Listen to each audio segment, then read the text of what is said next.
Allez, c'est parti. Bonsoir tout le monde, bonsoir. C'est parti, on était en train de papoter en off. Et alors, le problème, c'est que quand on se réunit, nous, en off, il faut qu'on regarde l'heure, hein, parce que sinon, on est en mode bistrot, tu sais, genre, ça part, ça s'arrête plus, tu sais. Salut les gars, salut Pierre-Yves, salut Nemad, comment ça va? Salut les Bah, gars. bonjour à tous, bonsoir à tous plutôt. Ça va pas trop mal malgré le contexte ambiant, voilà. Mais ça va bien et ça fait toujours plaisir de se retrouver et voilà, d'échanger. Bah ouais. Bonsoir aux gens du chat. Voilà, Voilà, ouais. bonsoir aux gens du chat, il y a du monde qui est déjà arrivé. C'est cool. Bon, alors ce soir, on va revenir un peu sur le Moyen-Âge. On avait ouvert le topic en compagnie de Pierre-Yves et aussi en compagnie de Nemad. On avait commencé à creuser un petit peu ce sujet et on voulait revenir sur l'organisation sociale, enfin plutôt sociétale, on devrait dire, de de la cité au Moyen-Âge. Avec cette logique de caste, on parle très rapidement de tripartition. Est-ce que finalement on peut pas parler de quadripartition? Parce que moi j'aime bien parler d'une quatrième caste qui est un peu celle entre guillemets fourre-tout comme j'aime bien l'appeler. On va discuter de tout ça et pour ce faire, voilà, on fait revenir l'équipe, la cavalerie comme on dit, hein. Les Rohirrim. Moi je vais vous appeler comme ça les gars, les Rohirrim. On Les parcourt les Rohirrim. plaines du, on parcourt les plaines du Rohan et on nique sa mère aux orques, tu vois. C'est pas mal comme plan. Voilà, Ça, c'est moi sympa. ça me va. Et tu parlais de la tripartition. Alors oui, il y a une quatrième caste et on pourra même parler. Je sais que Pierre-Yves est d'accord là-dessus. On pourra même parler d'une cinquième caste, hors caste en plus. Et, et je pense que c'est important de parler Ouais. de ça actuellement, voilà, pour comprendre ce que Ouais. c'était, d'où ça vient et comment ça a structuré un peu Ouais, la carrément. société du Moyen Âge et quel enseignement on peut en tirer. Et voilà. Voilà, ouais. Yes. Et je suis d'accord Alors, avec vous. Juste un truc sur vas-y. les cinq castes, mais il y a vraiment trois castes principales. Tu en as Principal, ouais. parlé. On parle de tripartition. Et pour moi, ces trois castes principales sont liées à l'initiation. C'est-à-dire que les clercs, les chevaliers et les artisans ont le droit à une initiation, alors que ce qu'on pourrait appeler la quatrième caste, qui serait, on va dire, le peuple, quoi, eux n'ont que l'exotérisme, on va dire, quoi. Oui, Donc, tout à fait. Oui, complètement. Ça, c'est Alors attendez les crucial à mecs, comprendre. on va faire un On va truc. peut-être un peu vite là-dedans. Ah. Non ouais, voilà. Alors, ce qu'on va faire, c'est qu'on va laisser Pierre-Yves présenter le point de vue selon la vision de l'historien. Et après, on passe la main à Nemad pour commencer à apporter l'aspect plus ésotérique de la question. Et puis, on va évoluer sur le truc comme ça. Ça vous va ou pas, les gars? oui. Ouais, Allez, parfait. Pierre-Yves, je t'en prie. Je t'en prie, Pierre-Yves, vas-y. Eh ben, on peut dire de toute manière que là, les castes et cette tripartition, elle est liée aux Indo-Européens, mais pas que, parce que si on fait des recherches, on peut retrouver ces trois castes plus ou moins similaires, avec quelques petites différences un peu partout sur Terre dans le monde traditionnel, mais c'est particulièrement marqué donc dans tout l'espace indo-européen. Donc que ça soit l'Inde, la Perse, les pays scandinaves, les Celtes, on le retrouve aussi même chez les Grecs, hein, dans les cités grecques. On va dire donc la société traditionnelle, donc c'est pas une société qui marche en classe sociale économique, mais donc c'est lié à la caste, à la fonction, et on pourrait dire que c'est un système bioculturel, la caste. On va retrouver à la fois l'hérédité familiale, la lignée, mais on va retrouver également des initiations liées, j'allais dire, au caractère des hommes qui dirigent la société, quoi, des élites, quoi. Donc la première caste, c'est la caste sacerdotale, ce qu'on appelle les brahmanes en Inde, donc qui s'occupe du dogme, de l'époque, quoi, du sacré, quoi, donc tout ce qui est rite, propagation du mythe, enseignement, médecine également. On le voit par exemple avec les druides. La deuxième caste, donc c'est les bellatores, les kshatriyas, les guerriers, on pourrait dire les aristocrates, les nobles. Donc c'est ceux qui tiennent les armes et qui s'occupent de la justice, donc de l'ordre interne de la société et aussi de l'ordre externe, quoi, protéger contre les invasions ou aller conquérir des ressources, quoi. Et donc à chaque fois, bien sûr, il y a toute une hiérarchie dans les castes. C'est, on pourrait dire apprenti, compagnon, maître. Et puis ça va dépendre. Par exemple, chez les clercs, il y aura des gens plus contemplatifs, des ordres contemplatifs, des ordres plus dans la société. Enfin, il y a différents caractères aussi à l'intérieur des castes. Et la troisième caste, c'est l'artisanat, on va dire, les vaïsya, donc ce qu'on appelle les laboratores, mais ça veut dire les travailleurs, quoi. Mais c'est les travailleurs qui possèdent leurs moyens de production. C'est le haut de l'échelle des travailleurs, quoi. On pourrait dire presque les chefs d'entreprise, quoi, si on veut reprendre un terme moderne, quoi. Donc, ça sera tout ce qui est artisanat, construction, nourriture, vêtements. Donc, eux, c'est la production d'objets, quoi. Et la quatrième caste, on peut dire, c'est les employés, c'est le peuple, c'est les femmes, les adolescents, quoi. Et sachant, bien sûr, que parce qu'on nous l'avait demandé, que c'est les hommes et les femmes appartiennent à des castes, quoi. Il y a des femmes, il y a des nonnes, par exemple, au Moyen-Âge, des abbesses. La caste guerrière, elle est surtout orientée masculine, mais par exemple la femme d'un roi ou la femme d'un chevalier fait partie de la caste chevaleresque, parce que c'est la femme qui va donner la lignée, quoi. Et pareil dans l'artisanat, ça marche en famille, en fait, en groupe de famille, les castes. Voilà, en gros, pour faire un résumé général, quoi.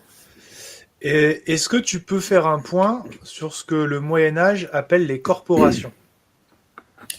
Oui, les corporations, pour moi, on pourrait dire que c'est les castes à l'intérieur des castes, en fait. Parce que au final, on n'appelle pas ça corporation dans le monde sacerdotal, mais on va parler d'ordre religieux. Il y a différentes écoles, donc on pourrait dire, je sais pas, entre les cisterciens, les dominicains, les franciscains, c'est un peu des différentes corporations à l'intérieur d'une grande caste.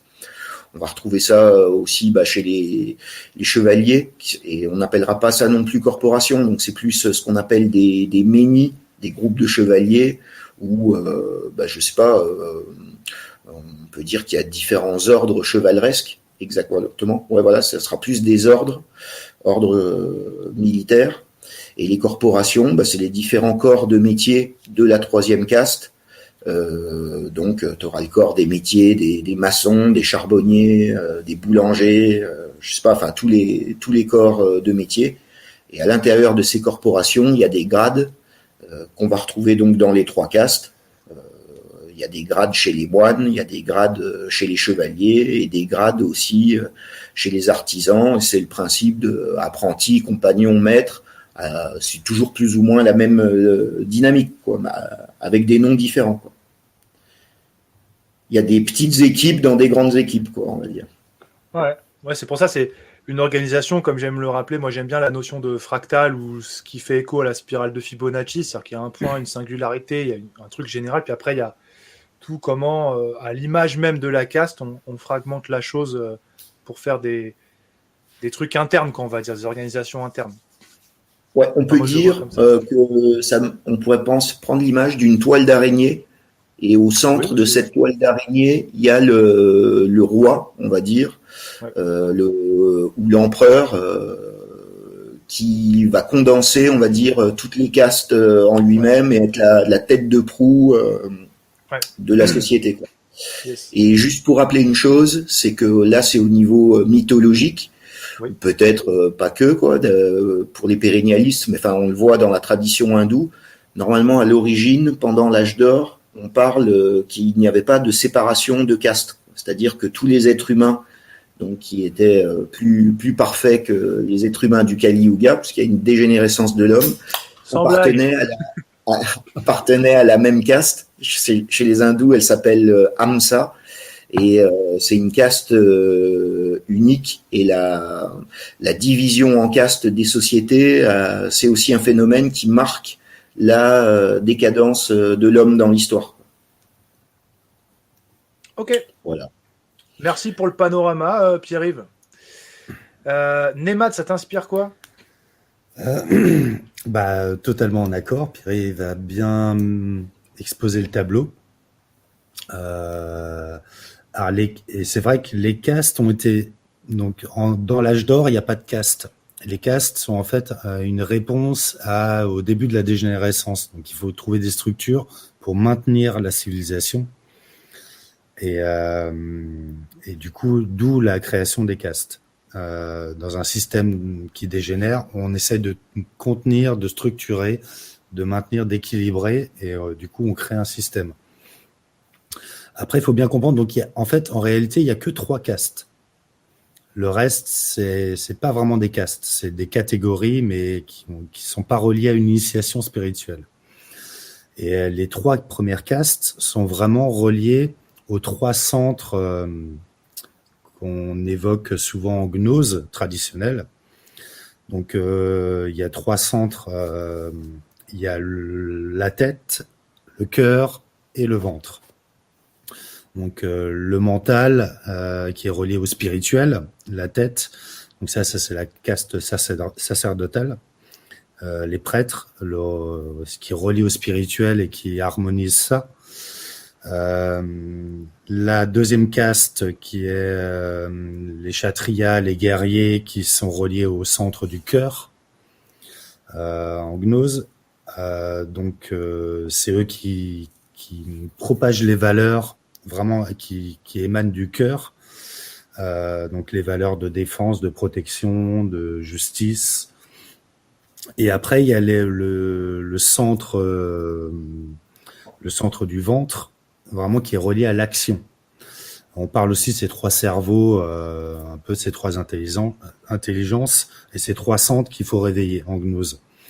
Et le centre du ventre qui est relié à l'action, au savoir-faire, à l'action dans le monde, à la matérialisation des choses. Et vraiment, ces 3 castes-là ont des initiations spirituelles. L'initiation des druides ou de la caste sacerdotale, qui est perpétuer la tradition, la transmettre et la structurer et garder ce lien vraiment avec le divin intact et le plus propre possible. Après, la caste des guerriers qui ont la charge aussi de défendre toutes les autres castes, de s'assurer de la justice, et avec des valeurs vraiment qui correspondent aux valeurs du cœur, vraiment. Et après, vraiment la caste qui met en œuvre et qui permet la survie matérielle de tout l'édifice, donc la 3e caste. Et on verra que, oui, actuellement, il y a vraiment une dégénérescence. C'est même plus la 3e caste qui nous gouverne maintenant. Ah bah aujourd'hui, c'est les hors-castes. Et on parlera après. Et la 4e caste, en fait, n'est pas une caste. Elle n'a pas d'initiation spirituelle. Par exemple, la franc-maçonnerie se dérive de la caste des maçons, donc de la 3e caste. C'est une parcelle de la 3e caste qui s'est pris pour la 2e et la 1re. Donc ça a été là, t'es en train de rentrer justement dans la logique de la dégénérescence des castes. Alors, ouais. Alors, peut-être tu peux présenter rapidement. Ah oui, d'accord. Je t'en prie, vas-y, finis alors. Et la 4e caste, en fait, c'est une caste de serviteurs. Et en fait, les 3 castes, les 3 premières castes sont vraiment reliées à des natures psychiques. Alors ça, on peut le comprendre avec l'astrologie, avec toi qui es astrologue, Guillaume, tu le sais bien. Il y a des natures psychiques du coup, qui s'adaptent. Et c'est pour ça que l'astrologie dans l'Antiquité, dans les sociétés traditionnelles, était très importante. C'est que suivant le thème astral, l'astrologie de chacun, vous pouvez les relier à des castes. Après, c'est devenu héréditaire, mais c'est déjà une dégénérescence. Et la quatrième caste, en fait, est aussi... Ouais. J'ai une question, moi. Juste pour finir avec la quatrième caste, qui en fait n'est pas une caste, elle est au service, en fait.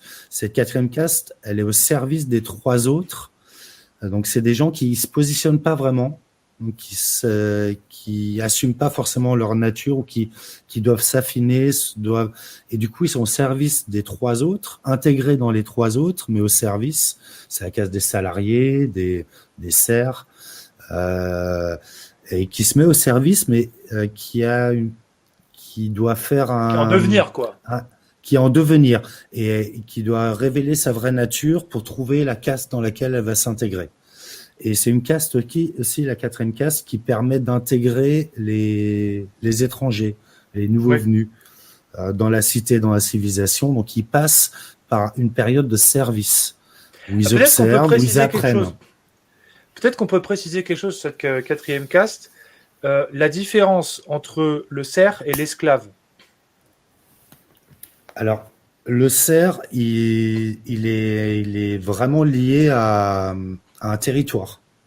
Alors, c'est pas un esclave, hein, le serf, mais il est lié à un territoire.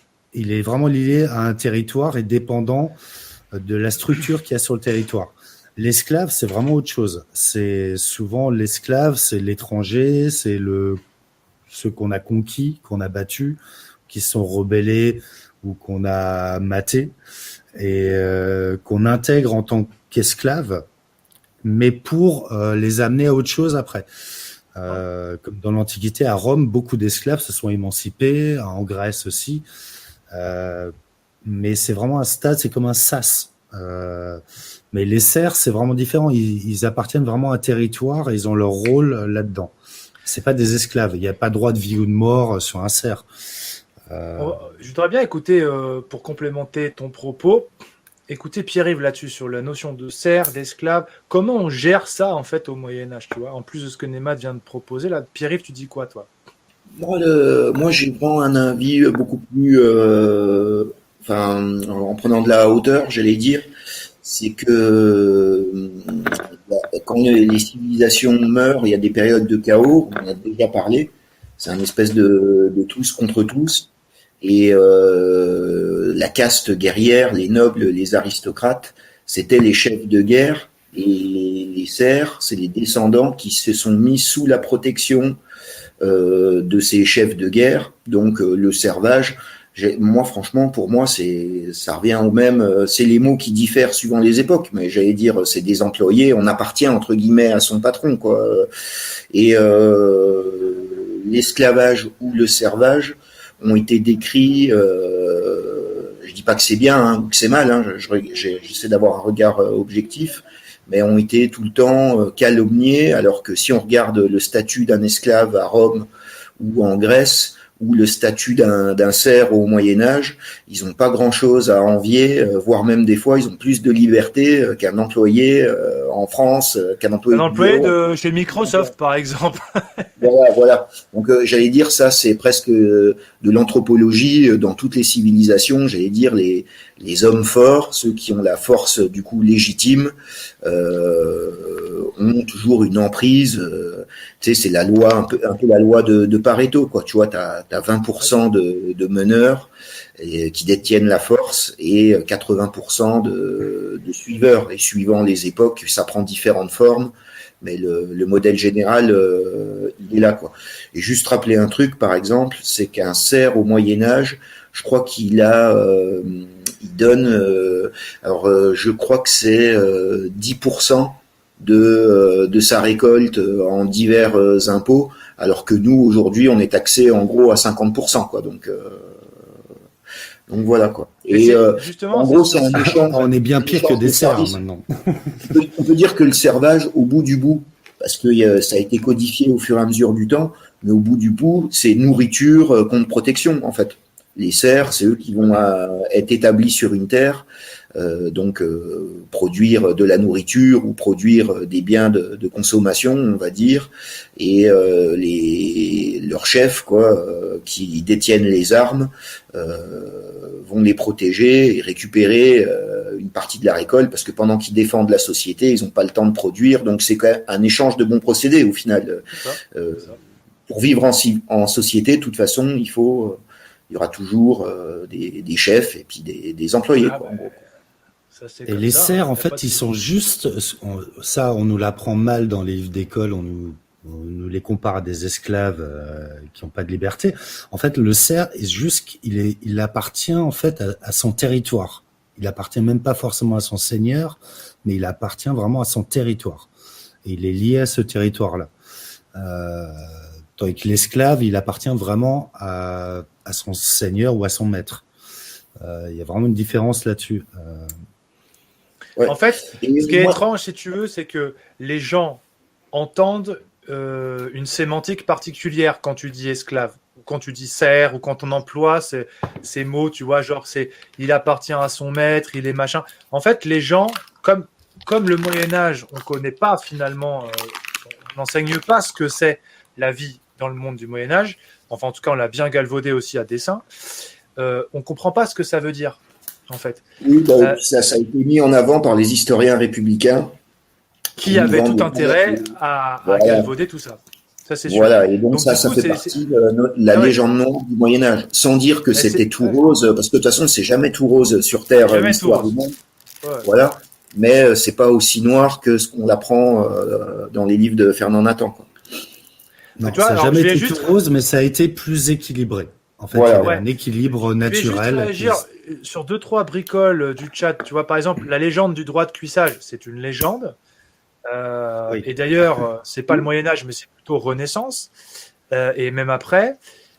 Et puis, j'ai vu un autre truc, excusez-moi, passer. Voilà, les bardes. Les bardes ne sont pas des producteurs, ce sont des druides. Oui, Barde. oui, comme les troubadours au Moyen-Âge, la majorité, Voilà. soit étaient des clercs, soit étaient des chevaliers, quoi. Mais c'était Ouais. des gens qui appartenaient aux hautes Voilà. castes, on va dire. Juste Et les pour, bardes, en pour fait, ils ont répondre. un rôle. Les bardes avaient un rôle, c'est le rôle de transmission. De la Voilà. tradition. En fait, le barde entretient la mémoire.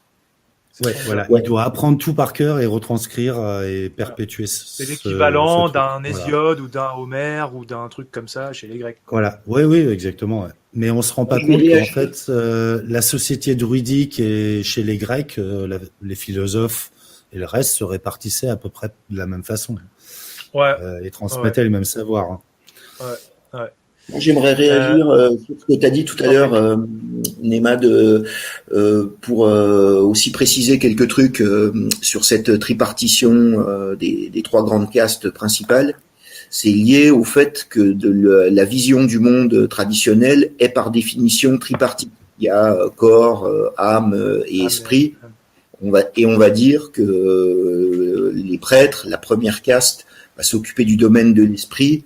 La deuxième caste, elle est plus dans le psychique, et la troisième caste s'occupe du monde des corps, on va dire. Et ce que tu as dit, Nomade, est vrai, mais on peut dire aussi, moi j'ai plus l'impression que le cœur, si la société c'est un grand être humain, comme on le voit notamment dans plein de traditions, en Inde, t'as la caste, enfin les castes et la société en général, elle est comparée au corps humain.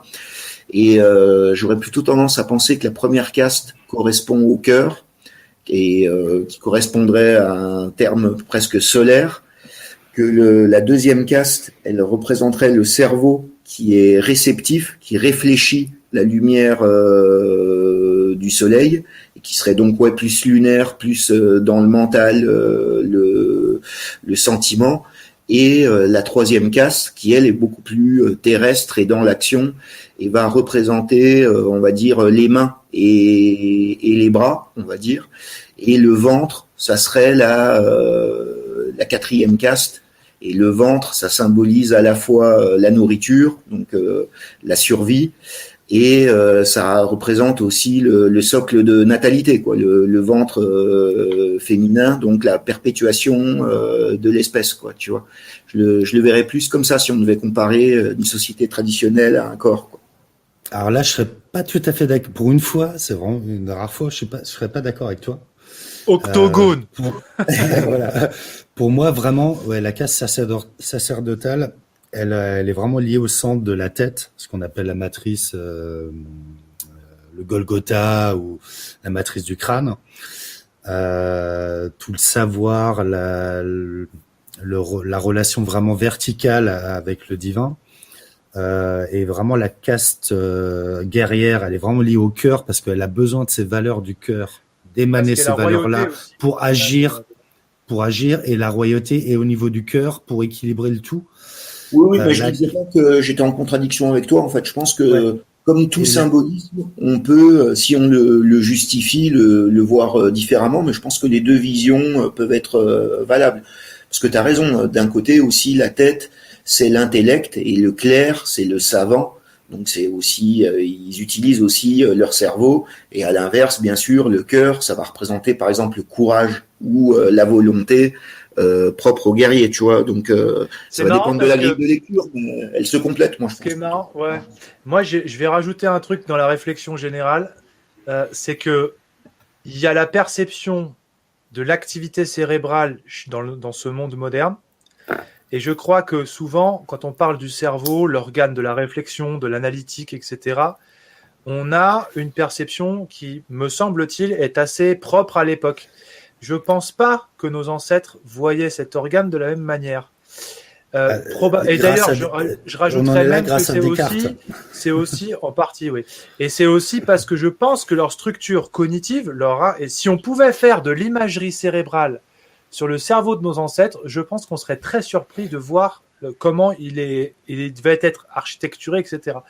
Et je pense que c'est probablement pour ça, Pierre-Yves, que toi, tu dois... C'est mon point de vue, hein, bien sûr. Peut-être que tu rapproches une acception qui correspond peut-être plus à comment on voit ça aujourd'hui. Et peut-être qu'en fait, si on se plonge dans le cerveau de nos ancêtres pour dire les choses comme ça, on aurait peut-être envie de le voir autrement. Moi, je me dis ça. Écoute, moi, je pense, c'est ça en fait que je dis quand je parle que l'autorité sacerdotale, ça serait le cœur. C'est que traditionnellement, l'intelligence du cœur et l'intuition intellectuelle provoquent l'illumination spirituelle se fait dans le cœur et pas dans le cerveau, quoi. C'est dans ce sens-là. Ça, c'est vrai. Oui, d'accord. Oui, c'est vrai. C'est vrai. Chez les mystiques, c'est très présent dans leur texte. Pour revenir à la symbolique du corps, il y a une symbolique traditionnelle. C'est vraiment, du coup, la caste sacerdotale reliée à la tête, au centre de la tête, guerrière au cœur. La troisième caste, artisan et producteur au ventre. Et la quatrième caste, elle est souvent symbolisée dans le corps humain comme les jambes. En fait, au service de tout le reste.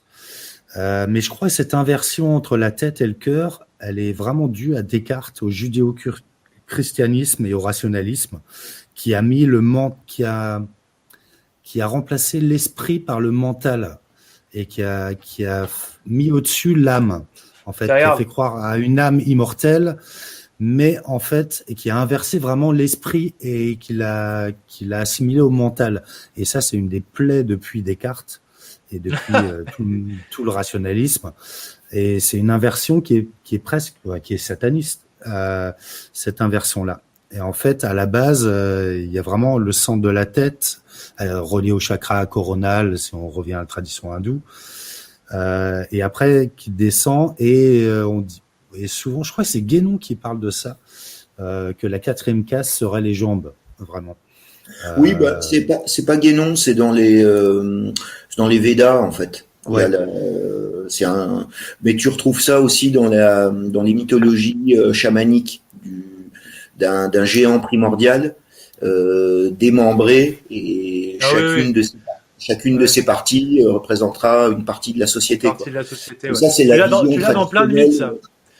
Voilà, mais c'est parce que tu sais, c'est la vision traditionnelle de l'homme universel, et l'homme et les sociétés humaines sont un microcosme en correspondance et en analogie avec le macrocosme. Tiens les mecs, regarde, j'ajoute un truc là, notre ami Christophe, salut Christophe. Bonjour les amis, en embryologie, le cœur est d'abord en haut, puis le cerveau prend le dessus. Marrant ça. Oui, oui, et Ouais. traditionnellement, le cœur a un symbole solaire de rayonnement Oui, et le cerveau un symbolisme lunaire de reflet et de miroir de la lumière émanée du cœur, en fait, quoi. Et c'est Après, mis en correspondance avec l'or, le soleil, le cœur, et le cerveau sera mis en correspondance avec la lune et l'argent, en fait. Et d'ailleurs, dans les symboles, par exemple, du pape, il tient les deux clés, une clé d'or et une clé d'argent, et ça veut dire qu'il tient en ses deux mains le spirituel et le temporel. Parce que ouais, juste, je ouais, vais rajouter un truc, ouais. c'est que comme dans tout échelonnage, ce qui est en haut de l'échelle contient éminemment ce qui est en bas.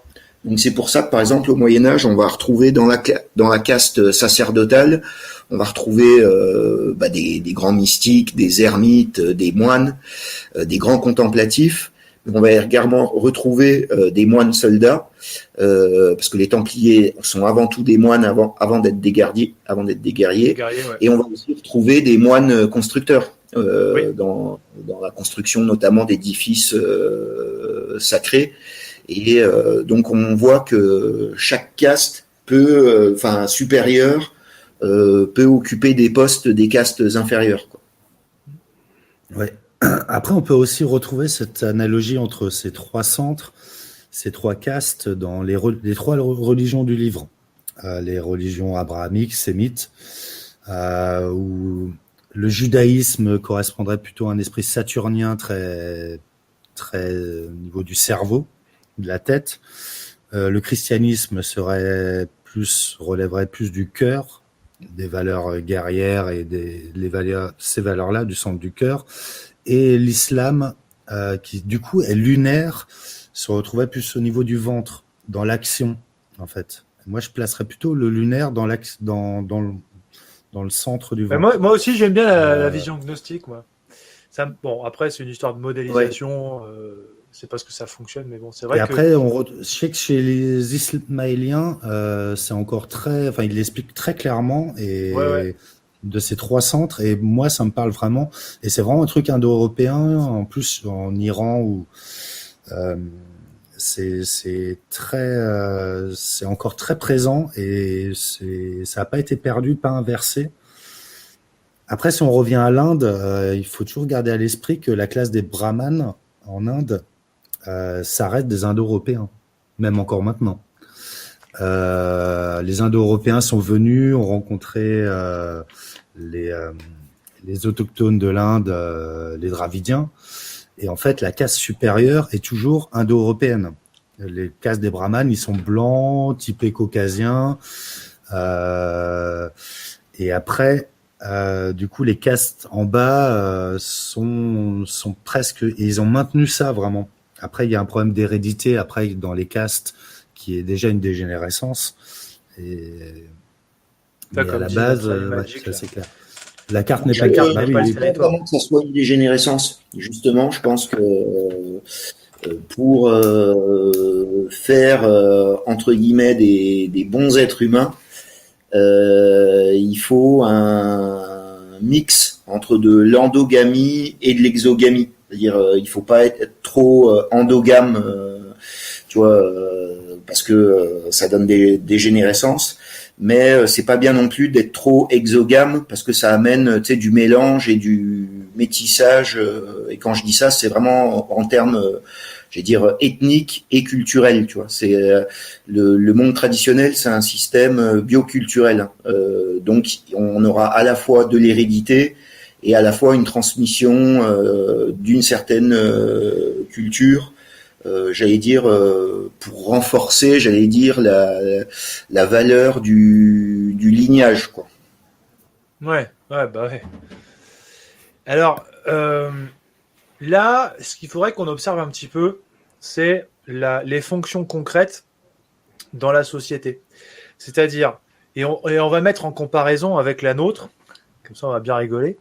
Ah, là, ça va être C'est marrant. c'est le but du jeu, les mecs, faut quand même qu'on se Bah oui. marre De toute au façon, on milieu va de ce arriver gros là, hein. bordel. Ouais. Bah, voilà, donc c'est-à-dire que la fonction sacerdotale, avec tout ce que ça comporte, donc par exemple, on va prendre un exemple comme ça, C'est-à-dire que le sage qui philosophe et qui reçoit la loi de la nature, c'est-à-dire que la loi qui est contenue dans la tradition primordiale pour articuler la société, pour l'agencer, etc., c'est le sage qui la reçoit, qui doit la mettre en forme, la transmettre, et au pouvoir temporel qui, lui, donc avec les guerriers, va pouvoir l'appliquer et faire en sorte qu'elle soit maintenue, etc. Vous voyez, ce genre de truc. Qu'est-ce qu'on peut prendre comme exemple par exemple, on parlait des bardes, tiens. On va parler des bardes, c'est-à-dire les détenteurs de la mémoire. Pourquoi on conserve la mémoire? Dans quel but? Pierre-Yves. Bah déjà, c'est lié déjà au mot tradition. Tradition, ça vient de tradere, transmettre. Donc oui, c'est de transmettre généralement ce qu'on pourrait appeler d'un terme générique le mythe clanique. Parce que moi, j'ai aucun problème à dire que même les monothéismes abrahamiques, c'est des mythes, en fait. Et donc, le mythe, c'est ce qui va souder, donner un horizon commun à tout monde, toute société traditionnelle, quoi. C'est ça, d'ailleurs, qui fait que, j'allais dire, c'est le premier critère d'un monde traditionnel, c'est un monde soumis à un mythe qui est soumis au sacré. Et donc, cette première caste va à la fois maintenir le dogme, conserver le mythe et le transmettre de génération en génération, quoi. Et comme je le dis souvent, le monde traditionnel, c'est pas tout rose, c'est un monde qui est fermé sur lui-même, hein. Le mythe commun, c'est comme une espèce de membrane qui va entourer la société et faire qu'elle est soudée.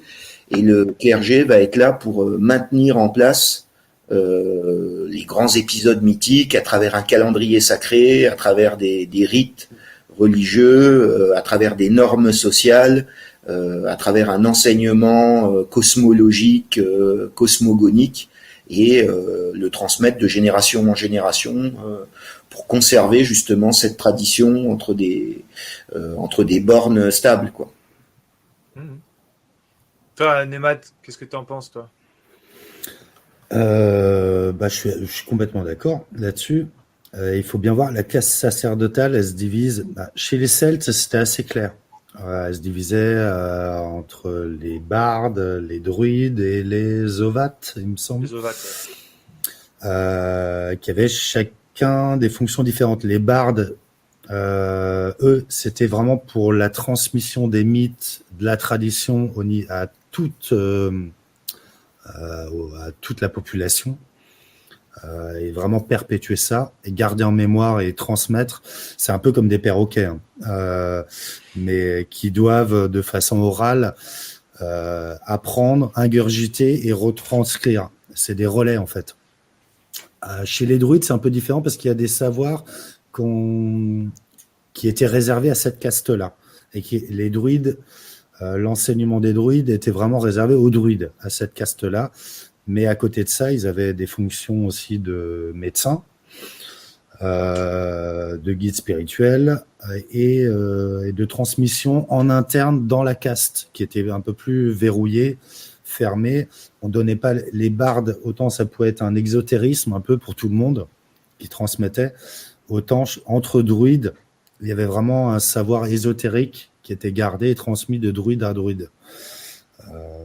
Donc ça avait pas mal de fonctions, et du coup il y avait toujours ces deux facettes d'exotérisme, d'ésotérisme en interne. Et les ovates, c'est encore un peu différent, mais il y avait vraiment une tripartition dans une caste en plus. Comme ce qu'on rappelait Pierre-Yves tout à l'heure, dans chaque caste, il y a une initiation, il y a des compagnons, des maîtres,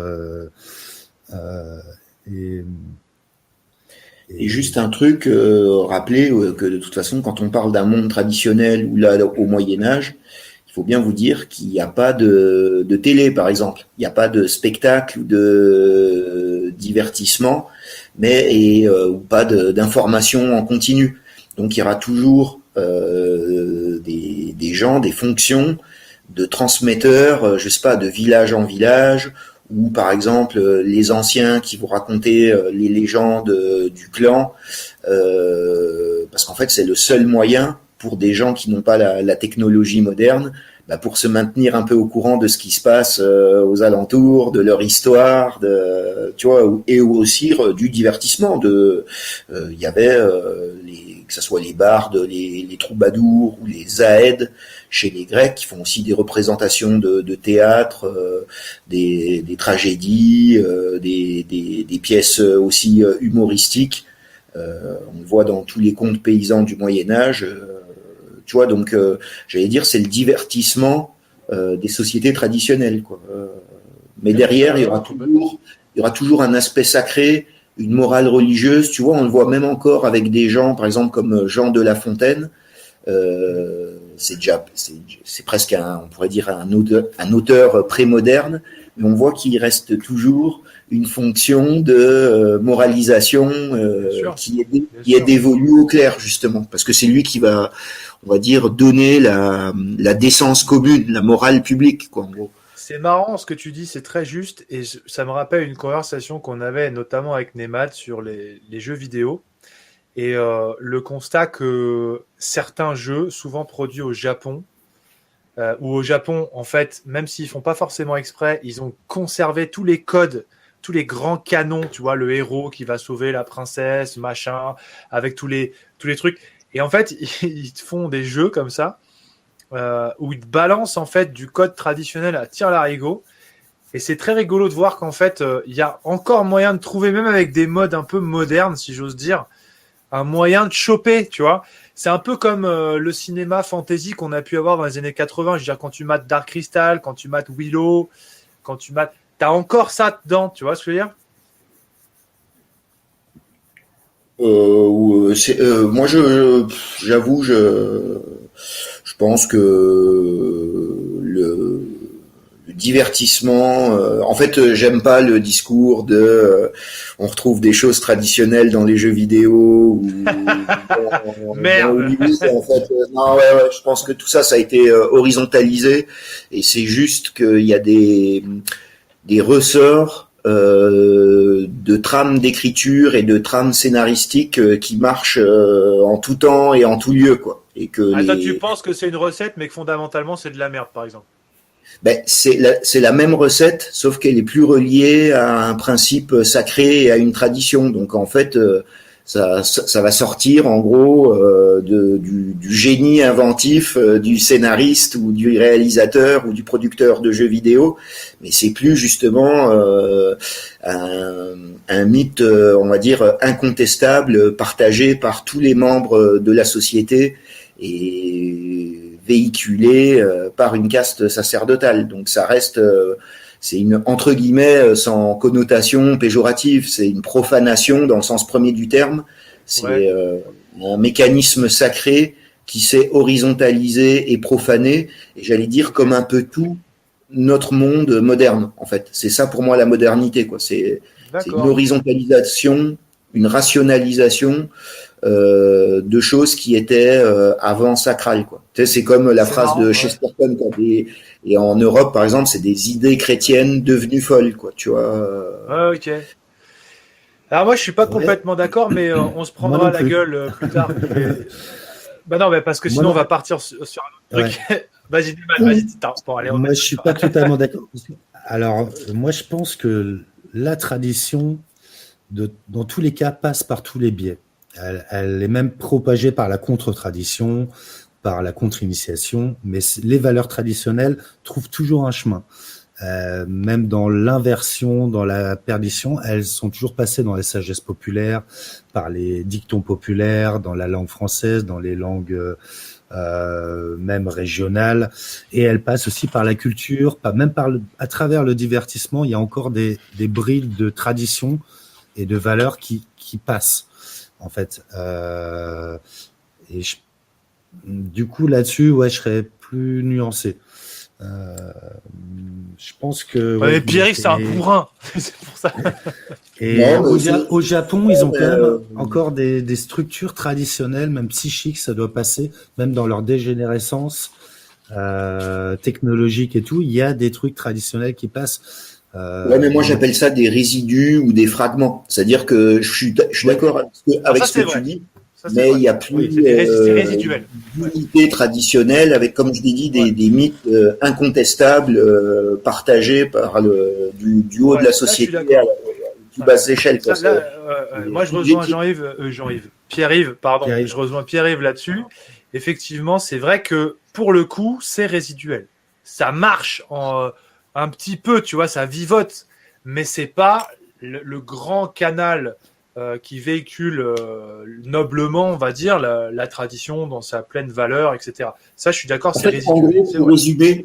pour résumer, pour moi, le cinéma, les jeux vidéo, genre de trucs, ça reste dans le deuxième monde, dans le monde psychique, alors qu'un mythe traditionnel, c'est par le véhicule du psychique qu'on veut te faire monter au premier monde, celui des archétypes divins qui sont inchangeants. Tu vois, il y a un rôle métaphysique derrière les mythes traditionnels ou les histoires sacrées, les récits sacrés, que n'ont pas les scénarios de films ou de jeux vidéo, quoi, en fait.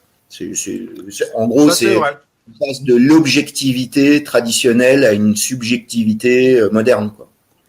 Ah oui, après là-dessus, je suis assez d'accord. Mais moi, je compare ça, c'est un peu comme le petit pousset qui se perd dans la forêt, la tradition qui se perd dans la contre-tradition et dans la dégénérescence, mais qui laisse des petits cailloux.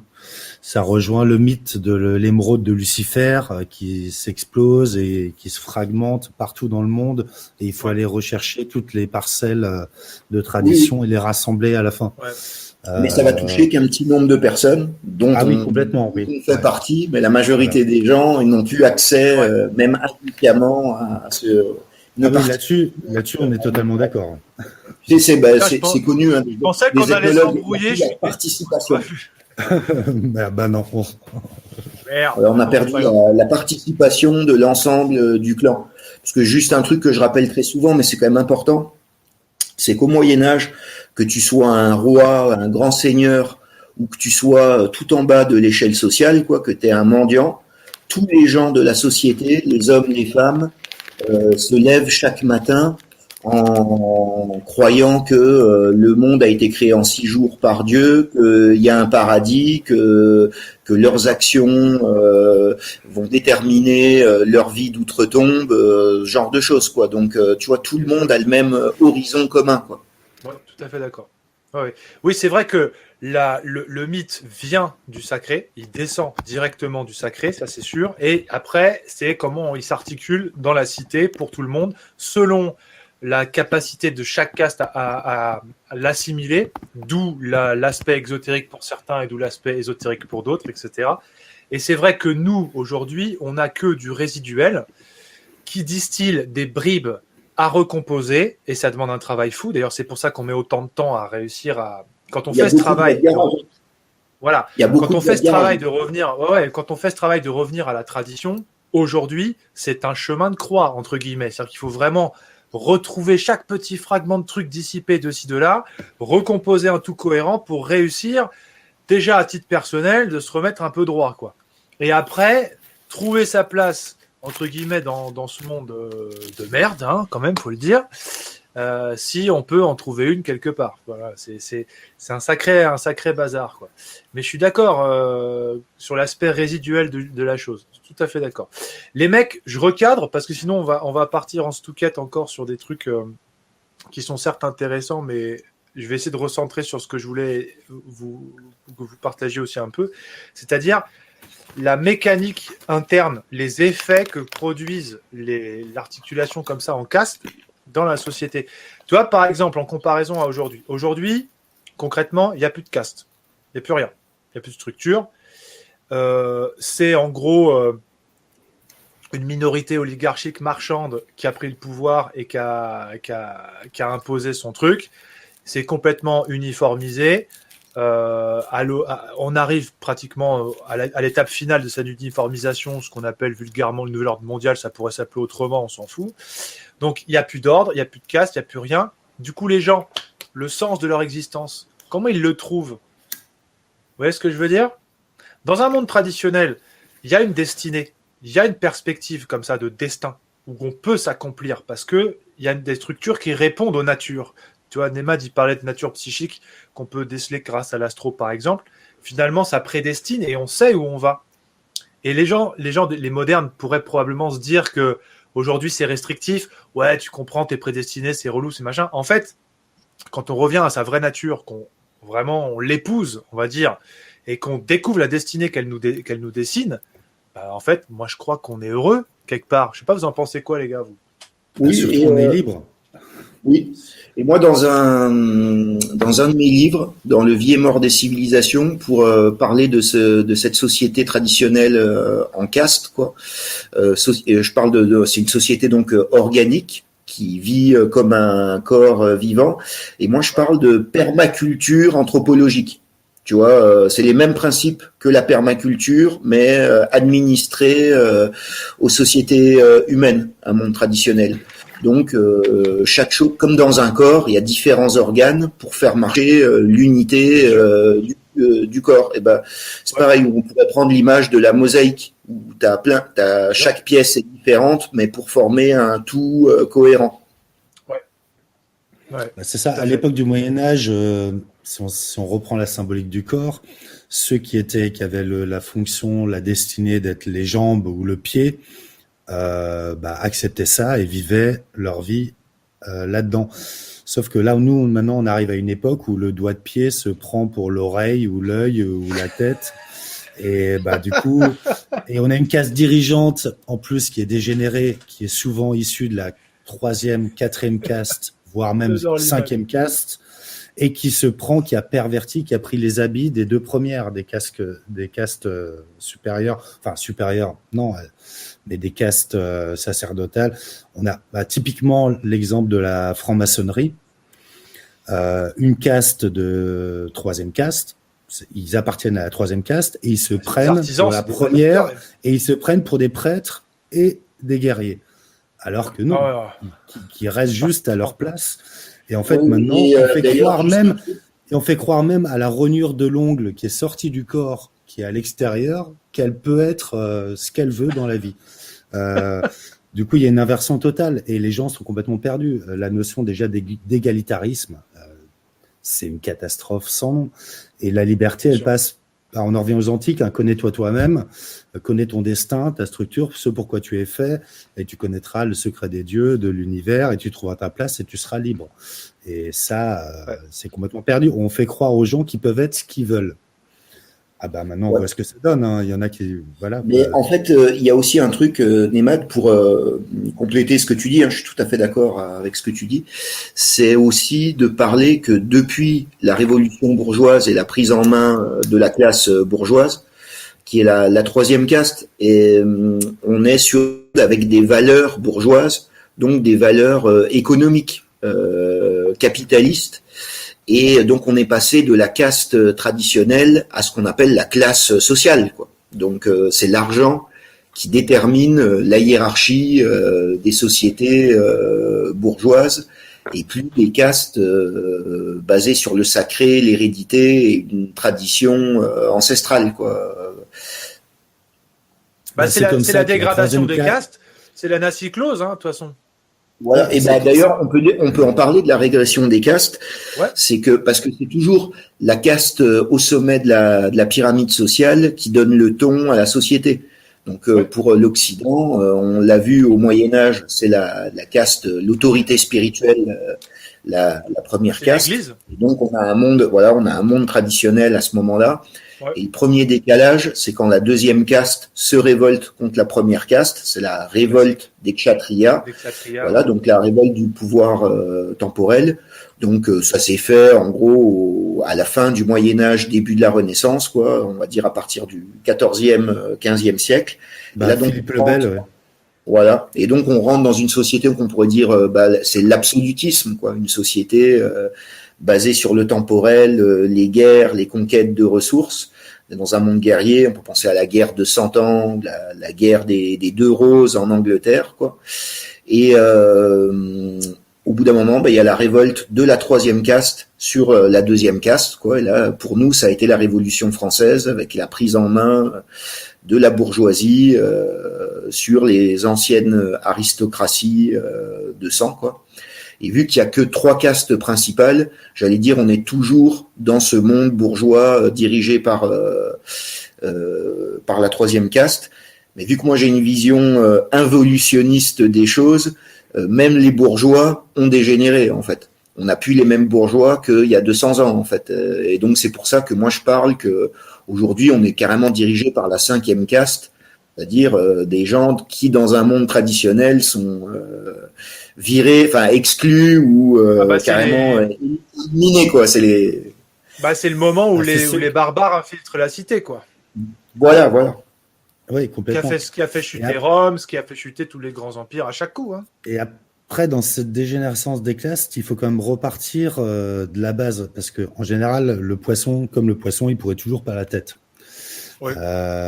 Au départ, il faut bien comprendre que l'équilibre des castes, il y a eu un personnage qui est censé maintenir cet équilibre, c'est le roi ou l'empereur ou le synarque et une fois que lui qui est censé maintenir un équilibre entre toutes les castes, si lui tient plus son rôle, après on arrive à la théocratie. Donc c'est la première caste qui prend le rôle de l'empereur et qui prend la tête et qui dégénère. Cette caste-là dégénère et la révolte des Kshatriyas, en fait, elle est que possible quand la classe sacerdotale a dégénéré. Quand cette caste-là commence à dégénérer, et au Moyen-Âge, c'est très clair. On voit l'Église, la caste sacerdotale a vraiment dégénéré. Du coup, l'ouverture, la 2e caste prend le pouvoir là-dessus. Et après, c'est toujours cette caste-là qui redégénère, celle d'en dessous qui reprend le pouvoir. Mais ça part toujours de la tête. Et c'est pour ça que c'est vraiment important dans une civilisation. Il faut le rôle du roi, de l'empereur, du monarque. Si lui ne tient pas son rôle, il a un rôle vraiment d'antenne et d'équilibre, de maintien d'équilibre. C'est le catalyseur, ouais. Et quand lui tient plus son rôle, la dégénérescence commence. Et ça peut aller très vite, d'une génération à l'autre. C'est pour ça, tu mentionnais Philippe le Bel, on est en plein dedans. Et moi, j'ai même envie de rajouter, j'aime beaucoup le modèle celtique. Du peu qu'on en sait historiquement en tout cas, parce que j'aime bien l'implication du féminin en tant que polarité qui s'équilibre dans le système en fait. La reine a autant d'importance que le roi en fait. On le perd peut-être un petit peu au Moyen-Âge et encore que. Je pense qu'on le perd déjà. Ouais. Parce que alors ça c'est pour un aspect plus ésotérique que moi je répondrai à cette question-là évidemment, mais moi je crois que c'est vraiment l'importance du roi et de la reine en tant que catalyseur, etc. Et puis effectivement, la reine va commencer à passer tout doucement au second plan. Elle sera toujours présente au Moyen-Âge, mais quand même, elle s'efface un peu et elle va définitivement disparaître. Après, on l'a vu. Et ça, symboliquement, la perte du féminin, c'est le spirituel qui s'évapore. Et ça, alors là, c'est ésotérique ce que je raconte, évidemment. Non, mais d'un point de vue aussi ésotérique, mais c'était le cas vraiment, c'est que dans un monde traditionnel, le roi, donc qui est la pièce centrale en haut de la pyramide sociale, on va dire, et synthétise en lui-même la société et va symboliser l'image de l'homme universel, de l'homme parfait, quoi, tu vois. Qui contient en lui toute la société, quoi. Et comme un retour un peu à l'âge d'or où il est dit justement qu'il n'y avait pas de caste et que tous les êtres humains possédaient les qualités de toutes les castes en eux-mêmes, quoi. Il va synthétiser, tu vois, comme ça va être la tête de proue de la société, quoi. Surtout en plus dans une société dans une civilisation de sédentaires, le roi, l'empereur, il a un rôle de nomade. Les premiers rois mérovingiens, ils parcouraient leur royaume, mais à longueur de temps. Ils n'avaient pas un palais, ils n'étaient pas fixés, et ils étaient aussi pour diffuser les influences spirituelles, établir l'équilibre partout. Et il voyageait. Il a un rôle un peu de chaman. Vraiment, dans une société de sédentaires, il a un rôle de chaman, de reliance avec le divin, de relier le ciel et la terre. Dans un monde celtique, le roi, il est éduqué aussi par le sacerdoce, il est éduqué à la guerre, mais il est instruit en partie au sacerdoce aussi. Donc il a aussi cette fonction, on le voit beaucoup chez les rois mythiques d'Irlande, On voit cette nature à la fois de sage, d'érudit et de guerrier qui sait prendre les armes et tout. On voit même certains. C'est le rituel du sacre, comme son nom l'indique, qui fait rentrer le personnage du roi de la deuxième caste à la première caste, en fait. Enfin, par le sacre, qui devient membre de l'autorité spirituelle, alors que c'était déjà le plus haut personnage de la deuxième caste, et le sacre, eh ben, c'est l'autorité spirituelle qui adoube et fait sien le chef de la deuxième caste, en fait. Ouais, c'est ça. Mais ouais, et ça on l'a vu. Moi, je suis allé me plonger dans les études là historiques récentes sur le celtisme, assez récent, et ils ont trouvé des preuves qu'il y a eu à la fin de l'ère celtique, il a commencé à y avoir des druides qui en fait, au lieu de prendre un roi, un chef dans la deuxième caste, se sont proclamés rois et qui étaient issus de la première. En fait, et c'est déjà une première dégénérescence. Oui. C'est du druide roi un peu, et c'est la fin un peu du celtisme avant Jules César. Mais c'est ce qui s'est passé un peu pour le catholicisme, hein. Quand les papes se sont trop intéressés de temporel et ont oublié leur rôle spirituel, et ben ils se sont tirés une balle dans le pied, comme on dit, quoi. Alors les gars, ça permet de comprendre aussi la naissance de l'ordre du Temple, des Templiers, qui ont cumulé les deux premières castes. Voilà. Effectivement.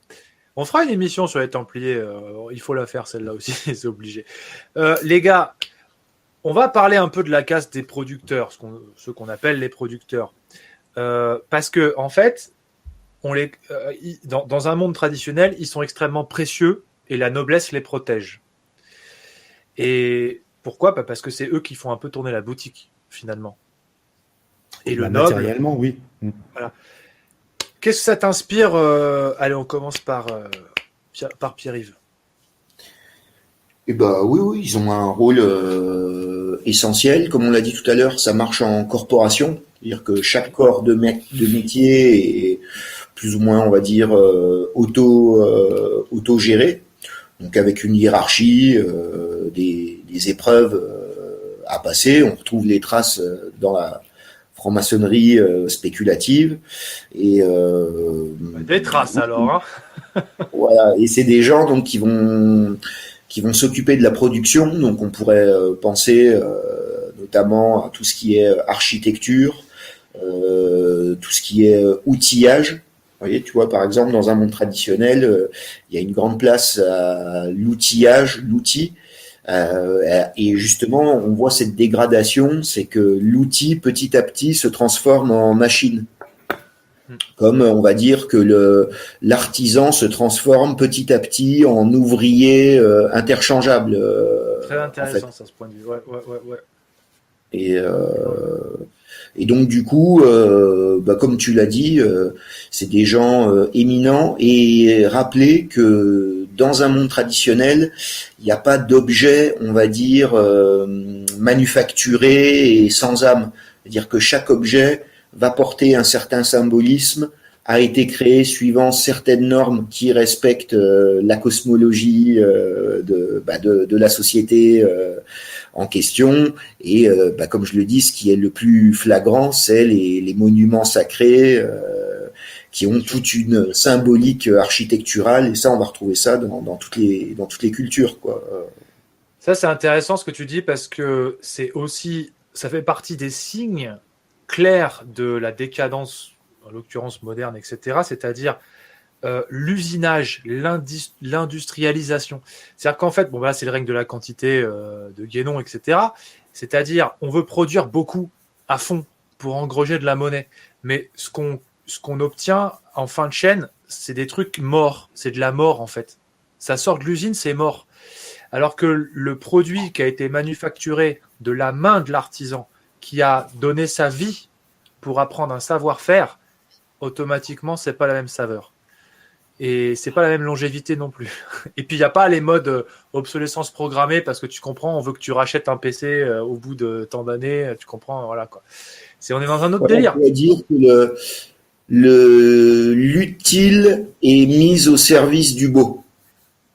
C'est-à-dire que pour un artisan traditionnel, il n'y a pas des choses utiles et des choses belles. C'est que une chose belle est utile et une chose utile est belle, quoi. Et belle. Grave. Et Qu'est-ce que t'en penses, Neyman? Alors, on en revient aussi aux corporations. Les corporations avaient vraiment un travail de produire ce qui était utile à la communauté, ni plus ni moins. Et il y avait vraiment quelque chose de ça. Chaque corporation avait vraiment ses rites, ses façons de faire. Il n'y avait pas de surproduction. On produisait vraiment ce qui était utile. On prenait à la terre traditionnellement ce qui avait besoin d'être pris, et on produisait ce qui avait besoin pour le développement. Et les premiers à avoir explosé ce système des corporations, c'est les anglo-saxons. Au 14e, 15e siècle. Ça a été vraiment, c'est là que ça s'est produit, enfin, comme beaucoup de choses qui viennent de là. Mais les corporations avaient vraiment un rôle de maintenir un équilibre, et ça se passait bien. Après, il y avait toujours des famines, des mauvaises récoltes, il fallait ajuster, c'était un peu compliqué. Mais le capitalisme est né de la surproduction de certains. Il était interdit de surproduire à l'époque des corporations. Même l'innovation était contrôlée, était maîtrisée. On en discutait, voir où ça amenait, philosophiquement, spirituellement. Oui, c'est ça. Qu'est-ce que ça pouvait engendrer. On en parlait engendrer. philosophiquement. Tout était pris en compte pour maintenir un équilibre. Il y a aussi le phénomène de personnalisation, c'est-à-dire que chaque chose, chaque objet, chaque construction va être personnalisé, en fait, alors que nous, on a des objets impersonnels, et on pourrait appeler ça des biens de consommation. Mais ce concept de biens de consommation et de produits interchangeables et jetables n'existe pas pour les anciens, quoi. Ouais. Et paradoxalement, à l'époque, tout était personnalisé. Il y avait vraiment de l'âme dans tout ce qui était fait, mais rien n'était signé. Alors qu'après, tout est devenu impersonnel, et les artistes, par exemple, ont commencé à signer leurs œuvres. Ah bah c'est le culte du nombril qui arrive, quoi. Ce qui était une aberration avant. Au Moyen-Âge, personne ne signait. On ne signait pas nos œuvres. Parce qu'en fait, dans c'était l'âme qui était à l'intérieur qui était la signature, en fait. Voilà. Dans l'esprit d'un homme traditionnel, d'ailleurs c'est très platonicien, Dieu c'est le beau avec un grand B.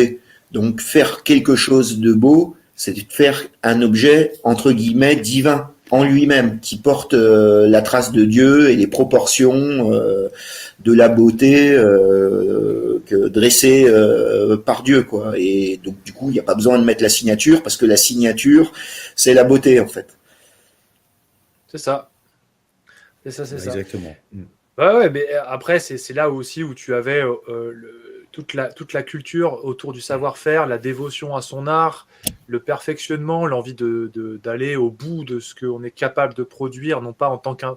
Alors c'est pareil, c'est pas le mythe de la performance comme aujourd'hui, tu vois. Aujourd'hui, on veut se dépasser pour montrer qu'on est le meilleur, pour montrer qu'on est le meilleur pour soi, pour les autres. Enfin, il y a un culte hyper égotique derrière, alors que là, c'est la transcendance dans l'artisan.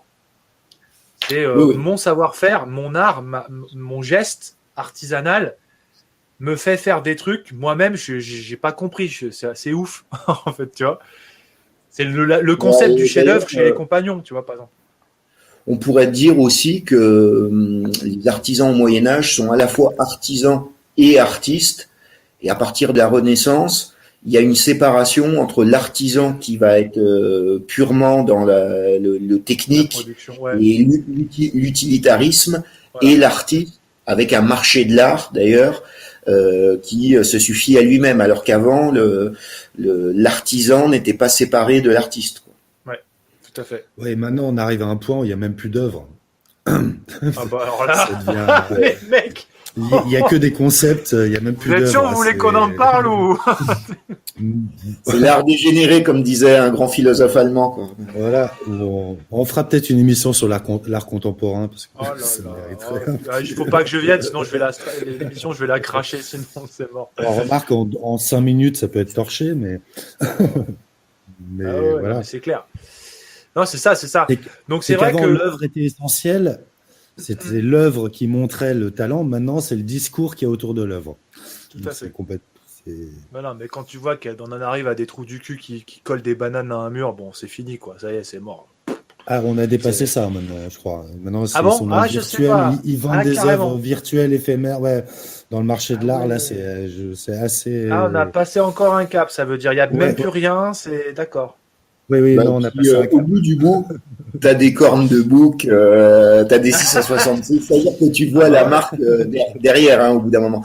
Mais en fait, c'est aussi qu'on vit une époque où on passe d'un monde moderne, j'allais dire bête et méchant, à un monde vraiment anti-traditionnel, qui singe les valeurs traditionnelles, là, carrément. Quoi. Donc, alors j'ai une anecdote, les gars, juste pour qu'on se parle. Le Peace Christ. Ouais. Vous avez entendu parler? Non. Ouais, vas-y, raconte après. C'est une œuvre d'art avec un crucifix et Jésus crucifié dans un bocal de pisse, quoi. Ah, c'est pas mal. Et là, on est dans l'anti-tradition, tu vois, c'est plus de l'art dégénéré, là, c'est carrément l'anti-tradition. Ouais, ça c'est un message. C'est un message. Voilà, c'est du satanisme à peine déguisé, quoi. Ouais, complet. Mais tu vois, regarde. Non. Et une anecdote qui m'avait fait rire comme ça, je sais plus où j'ai lu ça, enfin bref. Alors, c'était dans une galerie parisienne. Donc, un soir, après, je sais pas, une journée d'installation pour une galerie, je sais pas quoi, bref. Visiblement, il y avait la femme de ménage qui était venue pour nettoyer. Alors, elle rentre, si tu veux, dans la galerie. Puis, elle voit un gros bordel. Voilà, comme ça. Alors, elle nettoie. Bah ouais, fait son boulot, tu vois. Donc, elle nettoie le machin. Et en fait, ce qui s'est passé, tu vois, le truc, c'est que le lendemain matin, ils ouvrent la galerie. L'artiste, il fait, putain, elle est où mon œuvre? Alors, il dit, bah, comment ça? Il dit, bah, j'avais le merdier par terre, là. C'était l'œuvre, tu vois. Mais la femme de ménage, elle est rentrée, elle s'est dit, c'est le bordel, je nettoie, tu vois. J'étais mort de rire. J'ai lu ça, j'ai dit, voilà. Alors, là, on y est, quoi. Là, on y est, c'est extraordinaire. Et alors, des trucs comme ça, et même la régénération, tu le vois déjà rien qu'à la Renaissance, tu sais, par exemple, avec le baroque, tu sais, c'est des explosions de dorures, d'ornementation, tu vois, là, c'est plus l'art roman que j'aime beaucoup. Tu sens vraiment, tu sais, le vide intérieur, le mystère, l'épuration, tu vois. Alors que là, le baroque, déjà, enfin, moi, je trouve ça horrible. Mais le baroque, c'est typiquement l'art de la troisième caste. Typiquement. Oui, voilà. Mais là, on a dépassé ça maintenant. On va mettre une dernière quenelle pour rigoler. T'avais pas vu aussi le clou? Tu connais pas l'histoire? Vous connaissez ce truc-là? Ouais, le truc Pierre-Yves, tu connais ça? Non. Alors, on la met vite fait, après on reprend le cours des choses. Après, on ira voir tout doucement les questions. Alors, il y a un clou au mur. Les mecs, ils se promènent dans la galerie, ils voient le clou, et ils demandent au gars, c'est quoi le tableau, du coup? Ah non, c'est l'œuvre. Ah, le mec, il dit, ah bon, ah merde, pardon. Puis les types, ils se marrent, tu vois, parce que la logique voudrait qu'en théorie, bon, bah, tu mets un clou parce que tu vas accrocher un tableau, ou j'en sais rien, un truc. Ah non, le clou, c'est l'œuvre. Extraordinaire. Avec le tarot en dessous. C'est-à-dire que le mec, après, il a mis l'étiquette, le prix du clou. Je sais plus, un truc complètement dingo, tu vois. Et moi, ce qui m'éclate, parce que quelque part, faut rigoler, faut être un peu cynique, sinon ça marche pas. Putain, ils remplissent des galeries avec des blaireaux qui viennent voir ça. Tu te rends compte? Et il y en a qui achètent. Formidable. Quelque part, c'est du grand art. Ça, c'est du grand art. Tu vois, quelque part. Après, il faut voir ce qu'il y a derrière le business de l'art contemporain. C'est de la finance, c'est de la défiscalisation, et il y a des gens, nos élites qui ont tellement de pognon, qui ont les planches à billets, qui savent plus quoi en foutre, ils peuvent se permettre de lâcher des milliards, des millions dans de la merde. Ah ouais, c'est ça. Allez, je recadre parce que sinon on va partir. Ça participe de notre époque, en fait. Moi, pour moi, on est vraiment dans une époque de démoralisation et de désenchantement du monde. Et l'art, en fait, c'est que la vitrine de cet état d'esprit général, en fait. Complètement. Oui, l'art, c'est le reflet de notre rapport au sacré. Ah ouais. Voilà. Et à la nature. Parce qu'à la base, l'art, on imitait la nature. On essayait de faire aussi bien que la nature dans un art traditionnel. Et après, bah voilà. Et de toute façon, on n'a pas fini. Là, je pense là, on parlait, on rigolait sur certaines choses, mais je crois qu'on n'a pas vu le bout du truc. Hein. On n'est pas encore arrivé au fond de la piscine. Arrête, on va avoir calme-toi, arrête. Et c'est en cours. Ah, probablement. Bah déjà, ouais, bon, je clôt parce que sinon, je sais qu'on va partir pendant Parce 2 que là, heures. on est à l'art des hors-castes, qu'on a, la 5e classe. Ouais. 5e caste, des dégénérés qu'on fout dehors, en dehors de la civilisation, normalement. Alors, on renvoie au nomadisme. on va revenir sur donc ces castes dont on a parlé. On a donc vu une tripartition majoritaire. On inclut 4e, 5e caste. Alors après, je sais pas, il y a peut-être des modèles plus fins pour des raisons particulières, mais en grosso modo, on a une structure qui est intéressante. Moi, la dernière question que j'ai envie de vous poser, les gars, après on va aller vers le chat si ça vous dit. Moi, quand j'étudiais ce bazar, pour comprendre un petit peu la logique des ancêtres, il y a cette notion qui me revient toujours à l'esprit, même encore aujourd'hui, c'est le destin. En fait, je me rends compte que je crois, en tout cas, que les modèles des anciens, c'était comment on peut architecturer une vie sociale qui permet à tout à chacun d'accomplir son destin. Est-ce que ça vous parle ? 100% d'accord. 100% d'accord. Et justement, moi qui suis très technophobe, je pense que la technologie et notamment l'accélération du progrès technologique depuis le XVIIIe siècle, c'est quelque chose qui enlève de plus en plus le destin des êtres humains. Tu vois, je donne l'exemple. Je sais pas, avec le portable, les réseaux sociaux, on sait nos vies, elles sont programmées. On va se donner rendez-vous à telle heure, on va programmer l'émission à 21h. Mais s'il n'y avait pas cette technologie, on serait plus maître de notre destinée, quoi. Notre vie, elle serait moins programmée, en fait, quoi. Donc effectivement, un monde traditionnel, c'est fait en gros pour que chacun développe son potentiel, quoi. Suivant les inégalités humaines qui sont inhérentes à la vie sur Terre, quoi. On a tous une taille différente, un poids différent, une intelligence différente, des capacités, des centres d'intérêt différents. Et suivant la personnalité de chacun, il faut essayer de l'amener le plus haut possible. Et là, ça rejoint la permaculture. On fera pas d'une rose un chêne et on fera pas d'un chêne une pâquerette ou une carotte. Et chaque chose a certains besoins pour pouvoir se donner son plein potentiel, quoi. Ouais, et je te rejoins complètement sur le coup de la technologie. Je vais prendre un exemple simple, c'est que la technologie, par exemple, dans les armes, l'armement, la technologie des armes à feu permet à un pleutre, une merde, ou quelqu'un de hors caste, ou vraiment le plus dégénéré de tous, d'aller se confronter à un guerrier, à un noble, et de le dézinguer en lui tirant dans le dos. La technologie permet ça, en fait.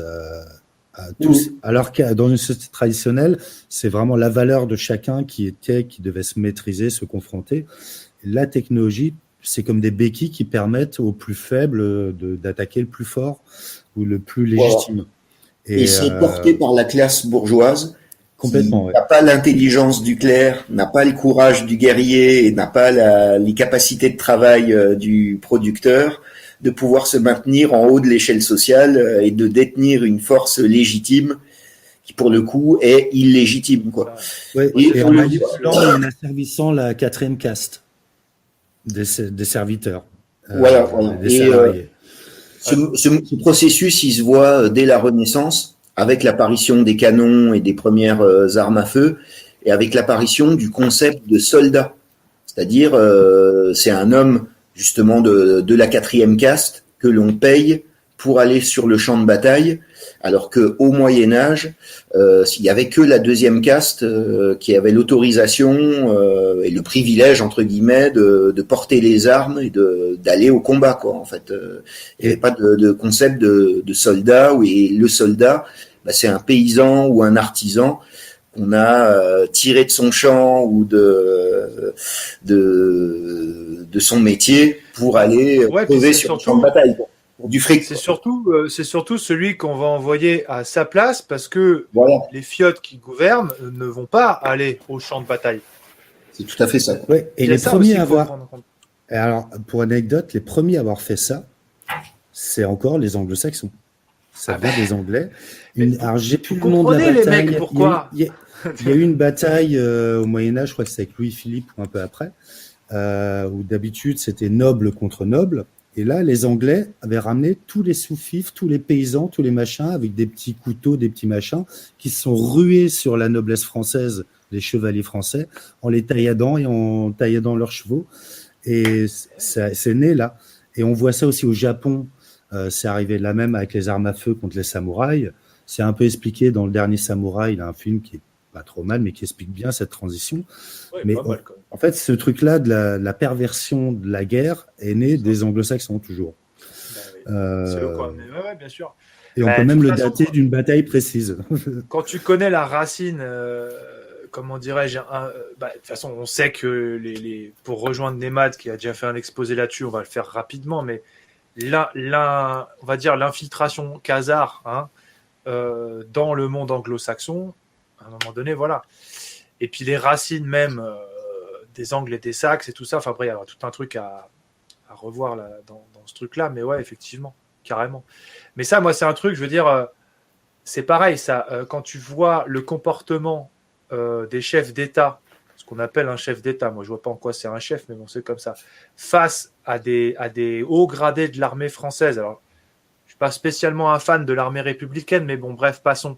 Il y a encore un minimum de quelque chose, on va dire.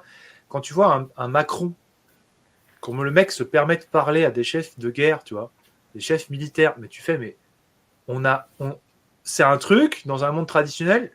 D'ailleurs, dans un monde traditionnel, Macron, déjà, c'est fini. En fait, le mec ne peut même pas exister, quelque part, c'est pas possible. C'est biologiquement impossible, tu vois. Mais là, t'as un petit mec en costard qui sort de chez la banque, je sais plus quoi, tu vois, qui arrive et qui dit, toi, en fait, moi, je suis le président, d'accord ? Donc, ta gueule, hein ? Qu'est-ce que c'est que ces histoires ? Le mec, il dit ça à un type qui a dirigé des troupes, etc.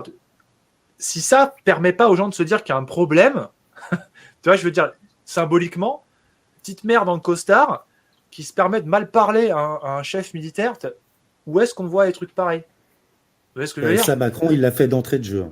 Première année de mandat. Mais c'est un ouf, lui. C'est... Moi, je l'appelle Macrotte, parce que de toute façon, c'est ça. Mais ce mec-là, c'est l'archétype, enfin, c'est le stéréotype même du petit faible, tu vois, qui se faisait victimiser dans la cour de récré, il se faisait taxer son goûter, il se prenait des gifles, tu vois. C'est un truc comme ça, Macron, en vrai. Le mec, il est arrivé, il a pris sa revanche, je suis président, bah, je vous nique maintenant, tu vois, genre. Mais ce mec-là, demain, ça pète dans son pays, c'est le premier qui prend un hélico et qui s'en va. Bah, il a failli le faire. Mais bien sûr, jamais tu verras. Bien sûr. D'ailleurs, ce mec-là, ce que tu dis, Guillaume, ça me fait rire parce que moi, ça me fait penser, tu sais, aux évolutionnistes qui nous parlent de sélection naturelle, tu sais, et, alors que si tu regardes l'histoire humaine, tu sais, c'est toujours les meilleurs qui partent en premier, quoi. Et c'est la médiocrité qui gagne toujours. Tu sais, c'est le principe du prisonnier de Platon dans sa caverne, quoi. Ouais, carrément. C'est trop ça. Il sort de la caverne, il voit la vraie vérité de face, quoi, et il redescend pour prévenir les autres qui regardent, qui sont dans l'illusion, et il se fait mettre à mort, quoi. De toute façon, on en revient toujours à Platon. Il faudrait je sais même pas si c'est encore étudié au lycée ou je suis même plus sûr. Je sais même pas si ça va encore qui c'est au collège, hein, toi, ou lycée ou quoi. Franchement, ouais. Mais Platon, tout était non, dit. Eminem, ouais, je connais. Ouais, non mais bref. Ok les gars, je vous propose qu'on aille un peu voir les questions. Ça vous va ? Ça me va. On se tourne vers le chat tranquillou et puis on va voir un petit peu ce que ça raconte. Alors ça. Il y en a des trucs. Alors, je vais remonter doucement. Alors, bon, Général de Villiers se présente. Ouais, bon, c'est un autre truc, ça. Alors, attends.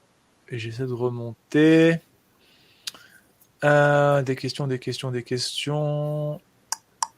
Ouais, désolé, je défile un petit peu à l'arrache, les mecs. J'en avais vu passer. Faut juste que je les retrouve. Sarah. Hop. Il y a donc une hiérarchie dans les castes. N'ont-elles pas une forme circulaire et unitaire? Chacune a ses besoins.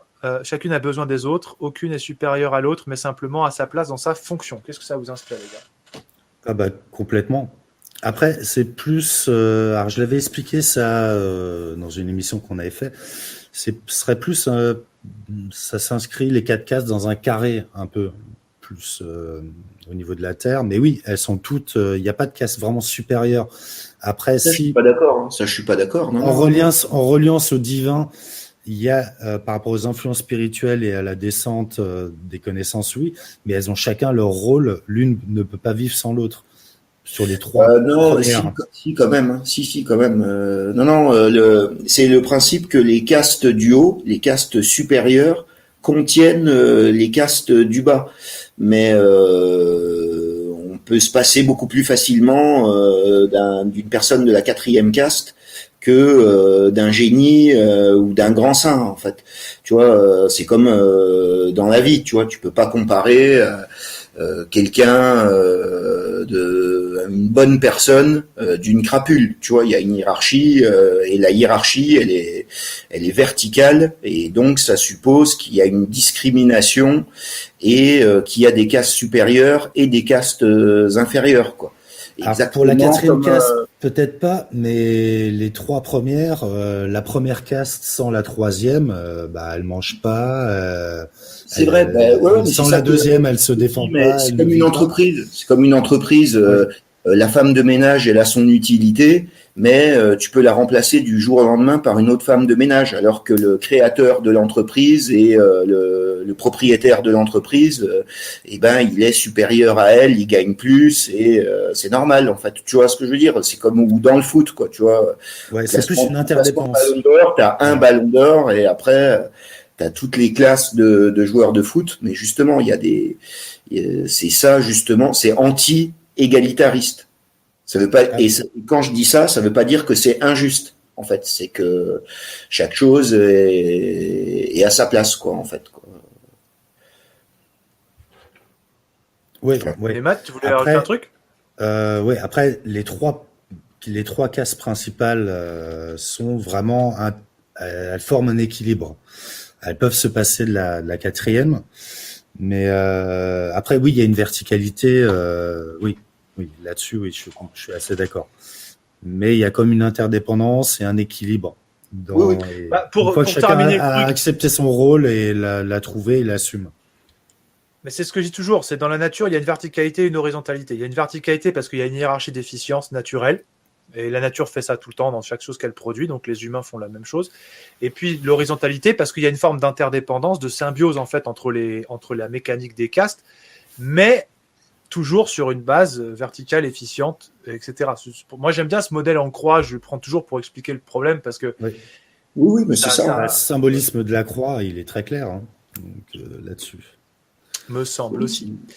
Marjorie, qui nous dit, pouvait-on passer d'une caste de naissance à une autre caste, plus proche de notre nature?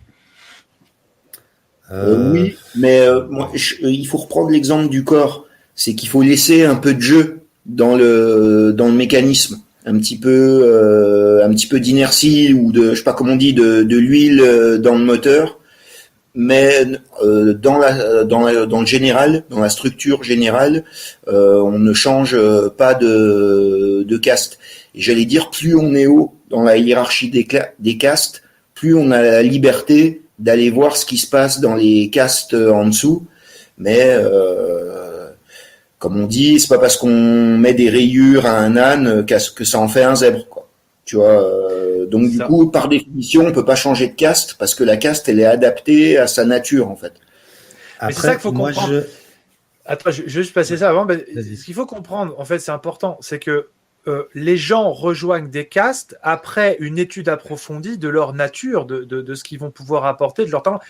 C'est le système. Là, on parlait du Moyen-Âge, mais le système traditionnel, en fait, son but, c'est découvrir la nature de quelqu'un, l'exalter, la porter à sa maturité pour que, naturellement, il rejoigne la caste dans laquelle il va pouvoir, comme on disait tout à l'heure, accomplir son destin. Donc, en fait, les mecs se posent pas la question de changer de poste, entre guillemets, parce que ils vont forcément aller au poste où ils sont faits pour. Donc, il n'y a pas lieu de se dire, ouais, en fait, tu sais, comme aujourd'hui, ouais, en fait, j'aime plus trop mon boulot, donc je vais aller faire un autre taf. Bah non, parce que dans un monde traditionnel, on te met déjà à la place qui est la tienne. Et t'es content, en fait. Enfin, je sais pas si vous voyez ce que je veux dire, quand même. Et le mélange des castes, c'est un signe de l'effondrement d'une civilisation. Et on retrouve ça dans plein d'eschatologies, tu sais, dans les Vishnu Puranas de l'Inde. C'est un des signes de la fin du cycle, de la fin du Kali Yuga. C'est le mélange des castes où plus personne n'est à sa place, où tu retrouves ça aussi. Tu as un hadith très célèbre en islam qui dit que la fin des temps arrivera quand la servante, quand la maîtresse engendrera sa servante, ou inversement, quand la servante. Donc ça veut dire que plus personne n'est à sa place et que ça rejoint ce que tu disais sur Macron. À notre époque, quoi. On voit bien que. Carrément. Après, je voulais ajouter un truc. Ouais. Il faut en revenir aux natures psychiques, vraiment, des gens.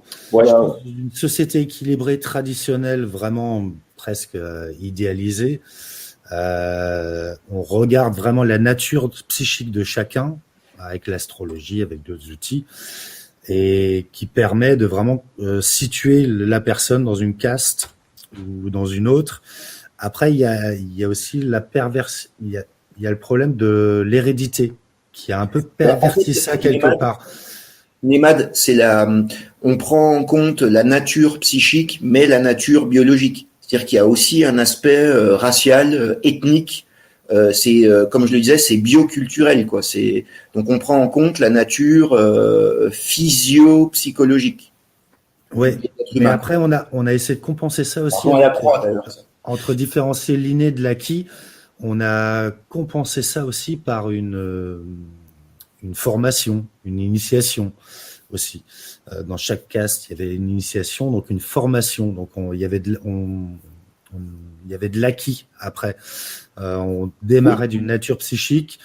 Et après, il y a que pour la 4e caste, la caste des servants, en fait, qui sont pas situés et que eux, on attend qu'ils se positionnent, donc ils vont travailler, ils vont se mettre au service d'une caste ou d'une autre, et eux peuvent, comme dans un sas, démarquer, ils se démarquer, voir, trouver vers quoi ils vont se diriger, et après intégrer les 3 castes supérieures.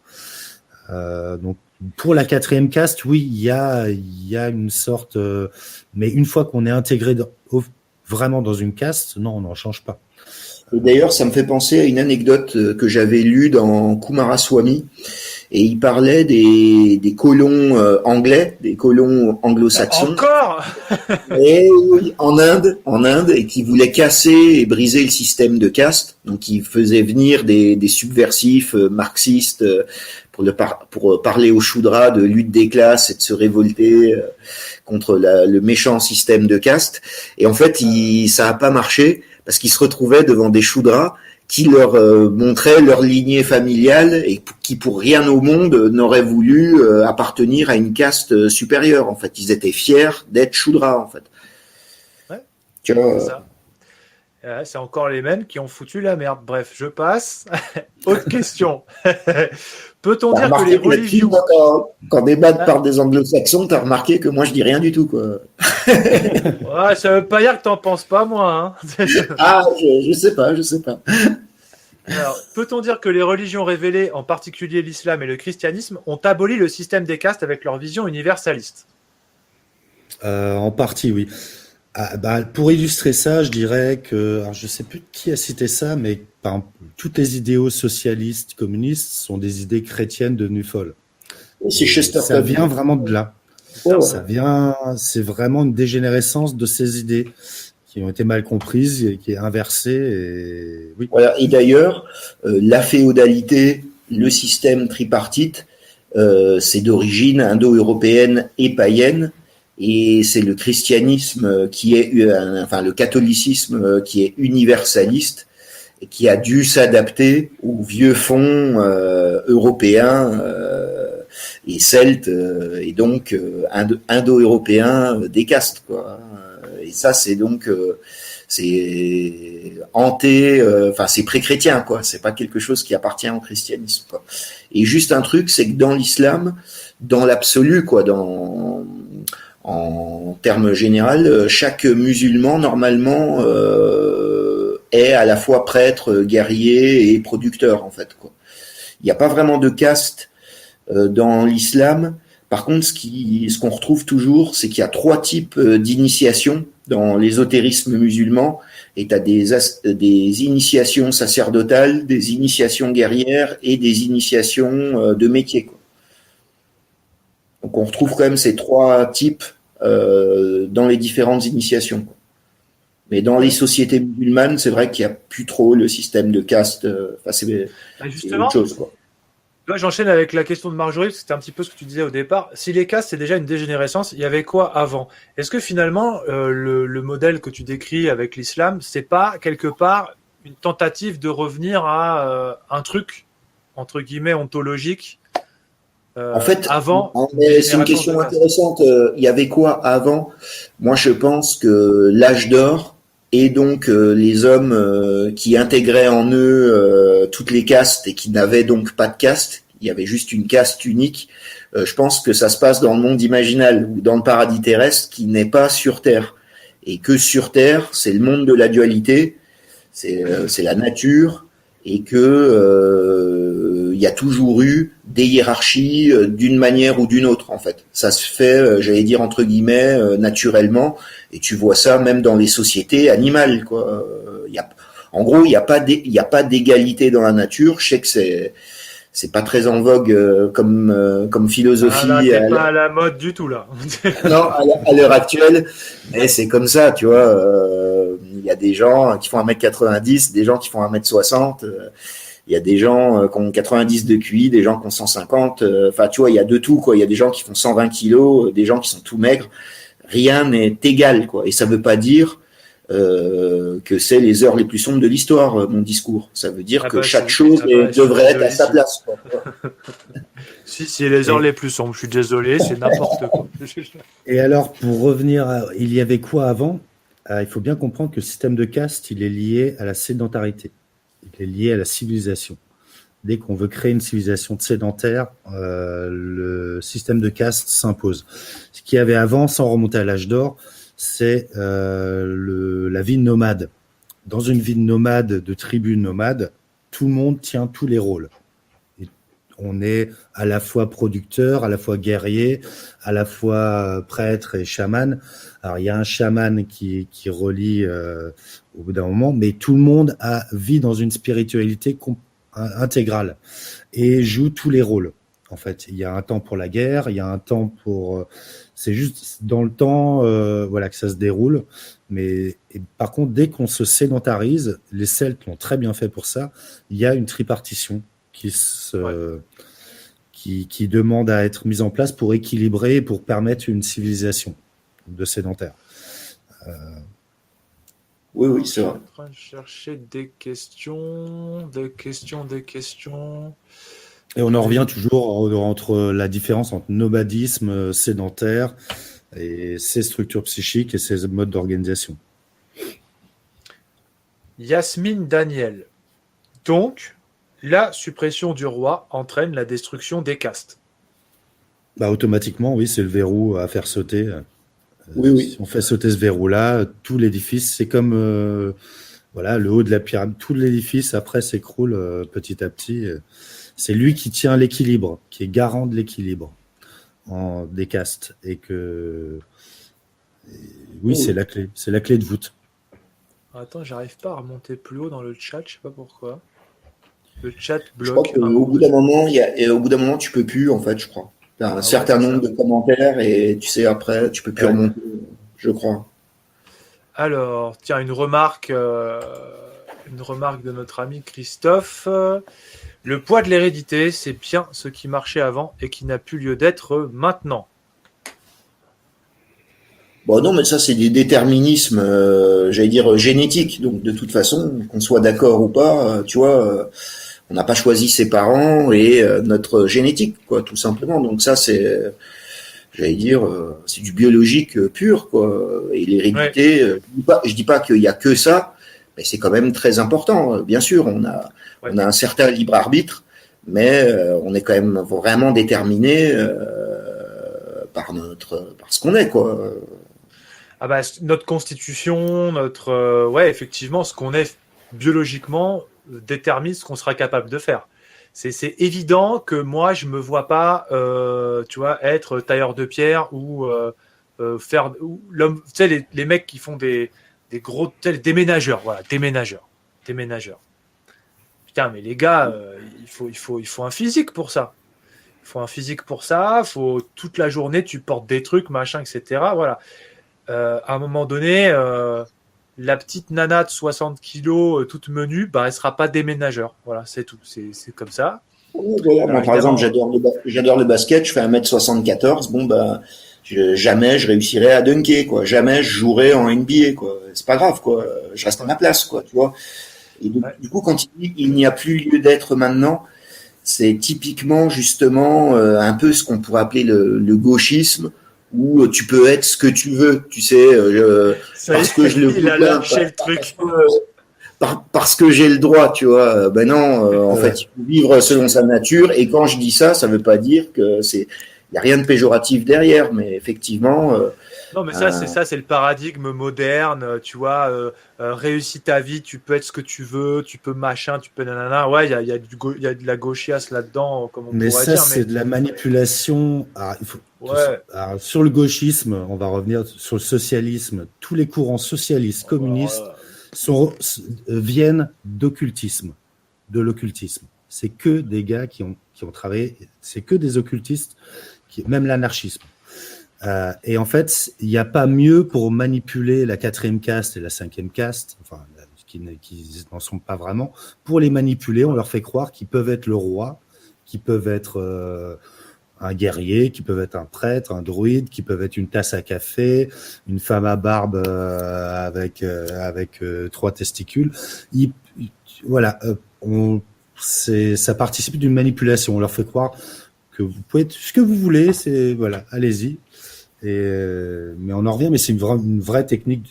Pour moi, ça relève du sortilège, le gauchisme. Ouais, ça, ouais. Ouais, bah, de toute façon, quand tu vois les têtes pensantes de ce machin-là. Ouais, du 19e siècle, il faut regarder les biographies des gens. C'est pour ça que les maoïstes, alors là, je reprends un truc de gauchiste, de maoïste, mais les maoïstes disaient d'où tu parles. Bah oui, regardez les biographies des gens qui ont mis en place ces idéologies et vous comprendrez tout. C'est ça. Voilà. Alors, Il Solitario. Parce que, tout ce que dit Nemad, ça participe d'un mouvement, si on prend l'œil de l'aigle, on va dire, on veut créer un espèce de magma où tout le monde est divisé à la fois en lui-même et contre les autres.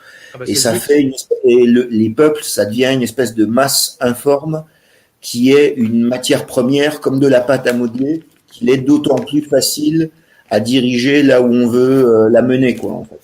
Ouais, c'est ça, c'est les forces de dissolution pour uniformiser le Satan, quoi, grosso merdo, pour aller. Voilà. Il Solitario. Est-ce que ce ne serait pas plutôt le fait que les castes devaient dégénérer en cette fin de cycle que les dernières religions sont devenues universalistes? Oui, moi je le pense aussi.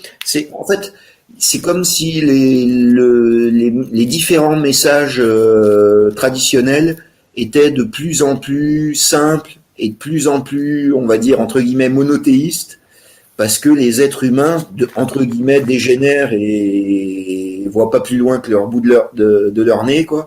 Et donc, il faut leur rappeler des vérités essentielles, quoi. Et donc, vu que j'ai une vision involutive, les grands monothéismes, c'est pas un aboutissement de la pensée humaine, c'est plutôt des derniers rappels très simples avant la fin des temps, quoi, en fait. Oui, c'est sauver ce qui reste à sauver et synthétiser, aller au dénominateur commun le plus simple pour essayer que ça se diffuse et sauver ce qui peut être sauvé. Pour moi, c'est ça. Un petit peu. T'allais dire c'est comme les stoïciens. Ah non, maintenant. J'allais t'amener dessus parce que c'est ça, tu vois. Oui, non, c'est-à-dire que tu remarques à chaque période d'effondrement, tu as quand même une pensée spirituelle qui est préservée et elle va à l'essentiel. Parce que c'est pour ça que je te parle des stoïciens qui arrivent en fait à la chute de l'Empire romain, où tu vois que le stoïcien, en gros, clairement, c'est une spiritualité où tu n'as pas le temps. Tu vois, on va droit au but, tu vois. Ah oui, tout s'effondre et voilà, il faut rester vertical. Ouais, c'est vrai que ouais. c'est un peu ça. C'est un peu ça. L'islam, c'est ça. On n'a pas le temps là de faire des longs discours métaphysiques. On conserve l'essentiel spirituel et on se l'injecte dans le cœur là, tac, c'est parti, tu vois. Ça marche, c'est super. Hein, Mais du coup, ça a les défauts de ses qualités. C'est le problème. Ça a les défauts de ses qualités. Et du coup, à la fin, on voit plus que les défauts. Ah, bon, ça après, c'est effectivement. Ouais.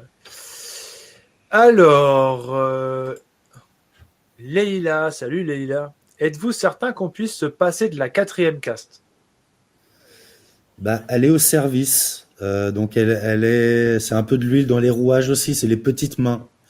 Donc, Oui, non, en fait. dans une société fermée, on pourrait, mais dans une société ouverte qui doit assimiler un peu ce qui se passe à l'extérieur, elle est nécessaire et elle a son rôle.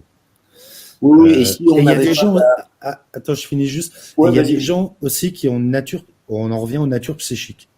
Il y a vraiment des natures psychiques. Il y a des gens qui se positionnent, qui ont des natures très claires. Avec l'énéagramme aussi, ça on peut l'expliquer, on peut voir. Et il y a des gens qui se positionnent pas, ils savent pas trop où ils sont. Donc cette caste-là est là pour les aider à se former, à se positionner et à trouver leur rôle. Donc cette 4e caste, c'est vraiment comme un sas un peu. C'est un sas préparatoire et après on fait le tri, une gare de triage un peu. Donc elle a son rôle, mais c'est pas une caste. Elle a pas, c'est vraiment pas une caste, c'est une catégorie mais pas une caste. Oui, et puis c'est ce que je voulais dire quand je disais ils peuvent se passer, c'est dans le sens que une société qui se passerait de la 4e caste, elle s'amputerait quand même d'une partie de son corps, continuerait à vivre, mais serait handicapée en fait. C'est-à-dire, comme je l'ai dit, la société traditionnelle c'est un tout, et on est bien, même si les 4e castes, on va dire, c'est les jambes ou le ventre. On est quand même bien content d'avoir des jambes et un ventre, quoi. Même si le cœur et le cerveau, enfin, il y a des organes vitaux et des organes non vitaux, quoi. Voilà, c'est juste ça que je veux dire, mais on serait quand même handicapé. Le jugement moral qu'on peut porter sur les castes, c'est très. Après, c'est toujours pareil. On pense dans l'époque dans laquelle on est, donc avec les modalités de notre époque. Je pense pas que c'était entre guillemets une caste moins importante qu'une autre ou quoi à l'époque. Je pense qu'elle avait sa valeur, etc., et qu'elle avait toute sa place dans la société, etc. Par contre, il y a une hiérarchie d'efficience, donc tant que cette caste doit rester simplement à sa place. Mais c'est pas une comment dire, c'est pas un jugement de valeur en fait, c'est un positionnement pour quelque chose soit structuré. En fait, aujourd'hui, on a tellement été bassiné par le socialisme qu'on pense tout en termes de valeur sociale. Vous voyez ce que je veux dire? Donc si on commence à hiérarchiser les castes, ah ouais, mais alors ça veut dire qu'il y a une caste qui est meilleure qu'une autre, machin, c'est le fameux égalitarisme des modernes aujourd'hui. Mais en fait, pour comprendre les anciens, faut plonger dans leur pensée. C'est-à-dire que la plupart du temps, moi, quand je parle avec des gens, je me rends compte qu'ils plongent dans le monde de leurs ancêtres, mais avec leurs standards modernes. Mais ça marche pas, ça. Vous ne pouvez pas comprendre le monde des anciens si vous mettez pas vos standards de côté, en fait. Et après, pour revenir sur la 4e caste, pour la comprendre dans l'Antiquité, par exemple dans des sociétés fermées comme à Sparte ou à Athènes à l'époque, la 4e caste, c'était les esclaves, mais qui pouvaient être affranchis au bout d'un moment et intégrer une des 3 castes, plus ou moins, même si elles n'étaient pas définies de la même façon. Mais l'esclavagisme, enfin, les esclaves, il y en avait partout sur toute la planète, et ça participait un peu de cette 4e caste. Et après, pour comprendre ça aussi, moi j'aime bien là-dessus, Pascal Tréfingui en parle assez bien. Il illustre ça en parlant de ce qu'il a observé en prison, des gens qui arrivent en prison, des natures psychiques. Par exemple, en prison, il va y avoir des gens qui vont se retrouver, donc ça rejoint la sédentarité, quand on est sédentaire dans un truc, donc la prison, c'est la sédentarité poussée au maximum. Et il y a plusieurs natures psychiques qui se dévoilent. Il y a des gens qui vont commencer à prier, se relier vers leur religion, donc une nature psychique plus de brahman, ou, enfin, même si c'est caricatural, c'est pas à ce niveau-là. Ouais, Après, il y en a ouais, qui vont être territoriaux, défendre, se battre, s'imposer. Ça va être plus une structure psychique de guerrier. D'autres qui vont bricoler, faire des trucs. Et d'autres qui vont se mettre au service, qui vont se soumettre. Et cette quatrième case, c'est ces gens-là qui ne se positionnent pas, qui se mettent au service des autres. Le service, mais c'est très noble hein, aussi le service. Mais bien sûr. Mais et en toutes fait, les c'est castes super, sont au service. Mais alors c'est une caste qui est au service des autres castes, et les autres castes sont au service de la nature, de l'ensemble et de quelque chose de plus haut. Mais en fait, c'est super intéressant. Ce qui est super intéressant, ce que tu dis. Moi, je l'ai observé. Je suis pas allé en tôle, mais disons que la pratique martiale permet de comprendre cette nature de, dans l'urgence, c'est l'ordre naturel qui revient automatiquement. C'est-à-dire que quand on est confronté à des situations où tout bascule et la mort est à l'issue, hein, ça peut être l'issue du truc, d'un seul coup, notre nature véritable et notre positionnement vrai, on va dire authentique, se manifeste tout seul. Alors, je fais une caricature rapide, mais on faisait des exercices en club comme ça, où donc on simulait des agressions. Alors, on se mettait des protections, bien sûr, pour pas finir à l'hosto, mais on se rentrait dans la gueule copieux, quoi. Donc, l'adrénaline, elle grimpe, le stress, il grimpe, et là, la vraie nature se révèle. T'avais des Golgoths, mais je te jure, des Golgoths, des mecs, tu vois, qui ont fait de la salle comme des bourrins, tu vois, machin, mais pas parce qu'ils sont naturellement comme ça, mais parce qu'ils ont gonflé le corps à bloc pour machin, pour paraître et tout. Les mecs, ils partaient en courant. Je te jure. Ils rentrent dans la pièce, ils se font agresser, ils partent. Ils cherchent la porte de sortie, ils partent en courant. Vous voyez ce que je veux dire?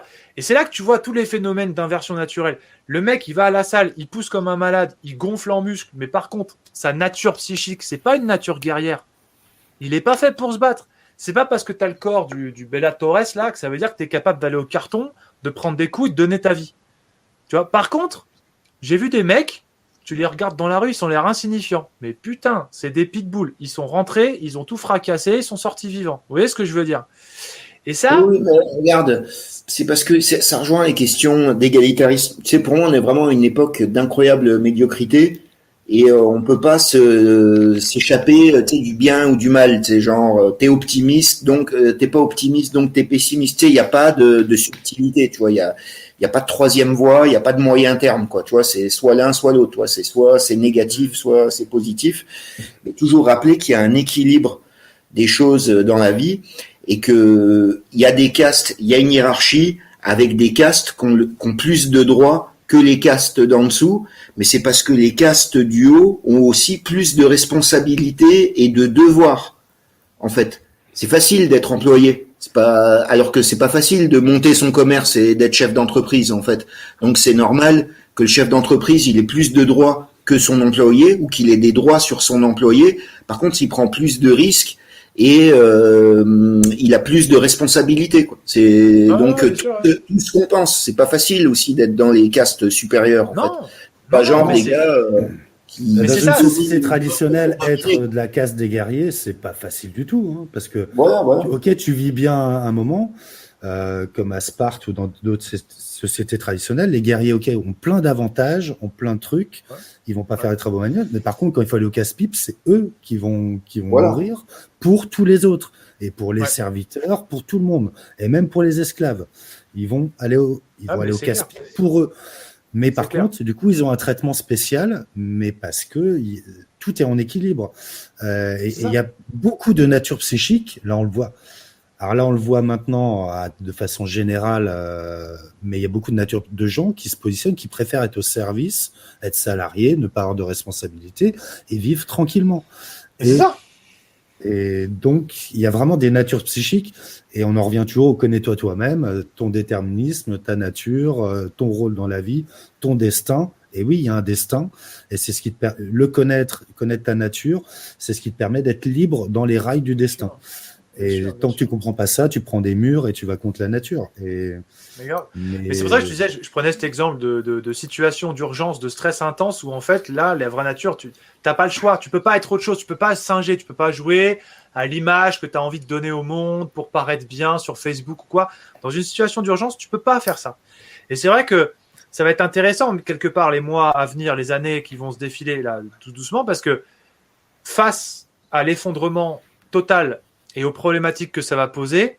Mais là, vous allez le voir, les gars, je pense qu'on va le voir en partie. Les vraies natures des gens vont se révéler direct, mais direct. Et il y en avait qui se pensaient être des fuyards ou des flippettes, et en fait, ça va devenir des oufs qui vont aller être capables d'aller à l'affront. Enfin, vous voyez ce que je veux dire? Et en fait, tout va se remettre naturellement dans l'ordre des choses. Alors, ceux qui se connaissent déjà un peu, ça va, entre guillemets, transformer l'essai. Vous voyez ce que je veux dire? Ça confirmera quelque chose.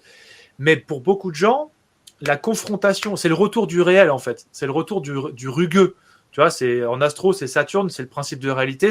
Alors maintenant, on vous remet dans le vrai contexte. Là, vous faites quoi? Parce qu'il n'y a plus de paraître, il n'y a plus de j'ai le temps de jouer à me prendre pour je sais pas quoi, à me prendre pour un guerrier, à me prendre pour un grand sage ou à me prendre pour je sais pas quoi, tu vois. Et là, on va voir. C'est le retour au réel. C'est le retour au réel. Voilà. De toute façon, c'est toujours le réel qui a le dernier mot à la fin. Voilà. Et là, on y revient. Ah ouais, on y revient clair, quoi. Donc finalement, moi je me dis, par rapport à des discussions qu'on a peut-être déjà eues ensemble, les gars, c'est que ce retour au réel et la rudesse du truc et le fait que ça va réveiller les vraies natures des gens, est-ce que finalement c'est pas ça qui fait le tri tout seul? Il n'y a pas besoin d'attendre un chef d'État qui va sauver le monde, je sais pas quoi. Moi j'y crois pas perso. Mais par contre, un retour du naturel, du réel, comme truc qui va réveiller les vraies natures des gens, pour reconstituer un petit peu tout ça, peut-être à échelle locale d'abord, puis après ça va se restructurer au fur et à mesure, j'en sais rien. Mais moi, je mise beaucoup plus là-dessus que sur un prétendu sauveur QAnon, Méfès ou je sais pas quoi. Est-ce que je veux dire, quoi. Il n'y aura pas de sauveur externe, de toute façon. L'histoire de Messie ou de grand monarque, qui doit arriver sur son cheval blanc.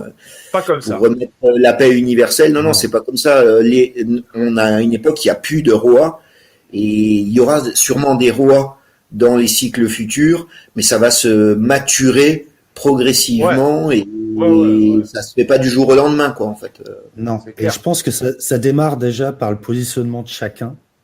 Une fois que chacun se révèle à sa vraie nature, après, il y a toujours un effet fractal de manifestation. Donc, dans la manifestation, il y aura un moment, par la suite, ça engendrera peut-être l'arrivée de quelqu'un qui symbolisera ce positionnement. Mais ça demande déjà à chacun de révéler sa vraie nature, de se positionner. Et après, c'est un effet annexe, c'est un effet qui viendra par la suite. Une question que j'ai vu passer dans le chat rapidement et le retour du roi, point d'interrogation. Mais c'est un archétype, c'est pas un mec.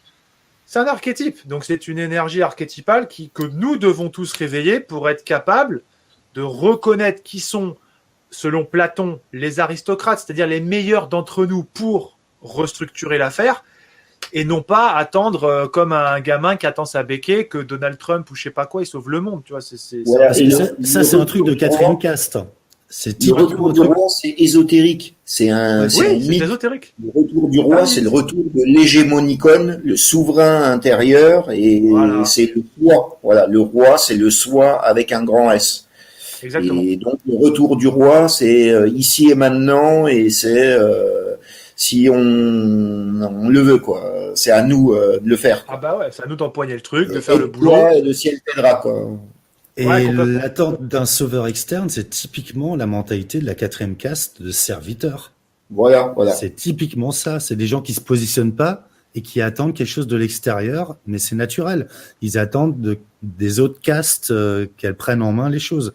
Mais on doit tous redevenir responsables de nous-mêmes. Maintenant, c'est terminé les histoires on attend un élu, un machin.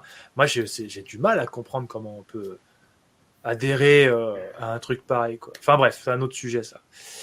On va peut-être s'arrêter là, les amis, là. 2 heures, c'est pas mal, hein? Ouais, 2 heures, c'est pas mal. Ouais. Hein? C'était très bon. cool. Pierre-Yves, c'est un déglingo. Lui, il fait 7 heures et on n'a plus rien à foutre maintenant. Mais non, 2 heures, c'est bien. Non, et pour les rediffs, c'est pas mal, 2 heures. Ouais. Après, ça fait un peu long en général. Et on a fait le tour, il me semble. On a fait le tour. Merci, les gars, d'avoir été là. Merci, Pierre-Yves. Merci, Nemad. C'est chouette. Bon. Merci pour l'invitation. De rien, tu es toujours le bienvenu. Hein. Merci le chat d'avoir été présent, tous. Alors, je suis désolé, on n'a peut-être pas pris toutes les questions, évidemment. Vous avez été nombreux, là. Donc, voilà. La vidéo en rediff, comme d'hab. La chaîne de Pierre-Yves comme son site, comme ses travaux, il écrit Pierre-Yves. Il faut aller lire Pierre-Yves. T'as vu, je te fais de ta pub. Je suis un bon commercial. Non, je crois pas. Parfaitement. J'espère. T'as vu, j'acquiesce, Voilà. hein, très bien. Donc, vous avez les liens en description de cette vidéo. Allez-y, régalez-vous.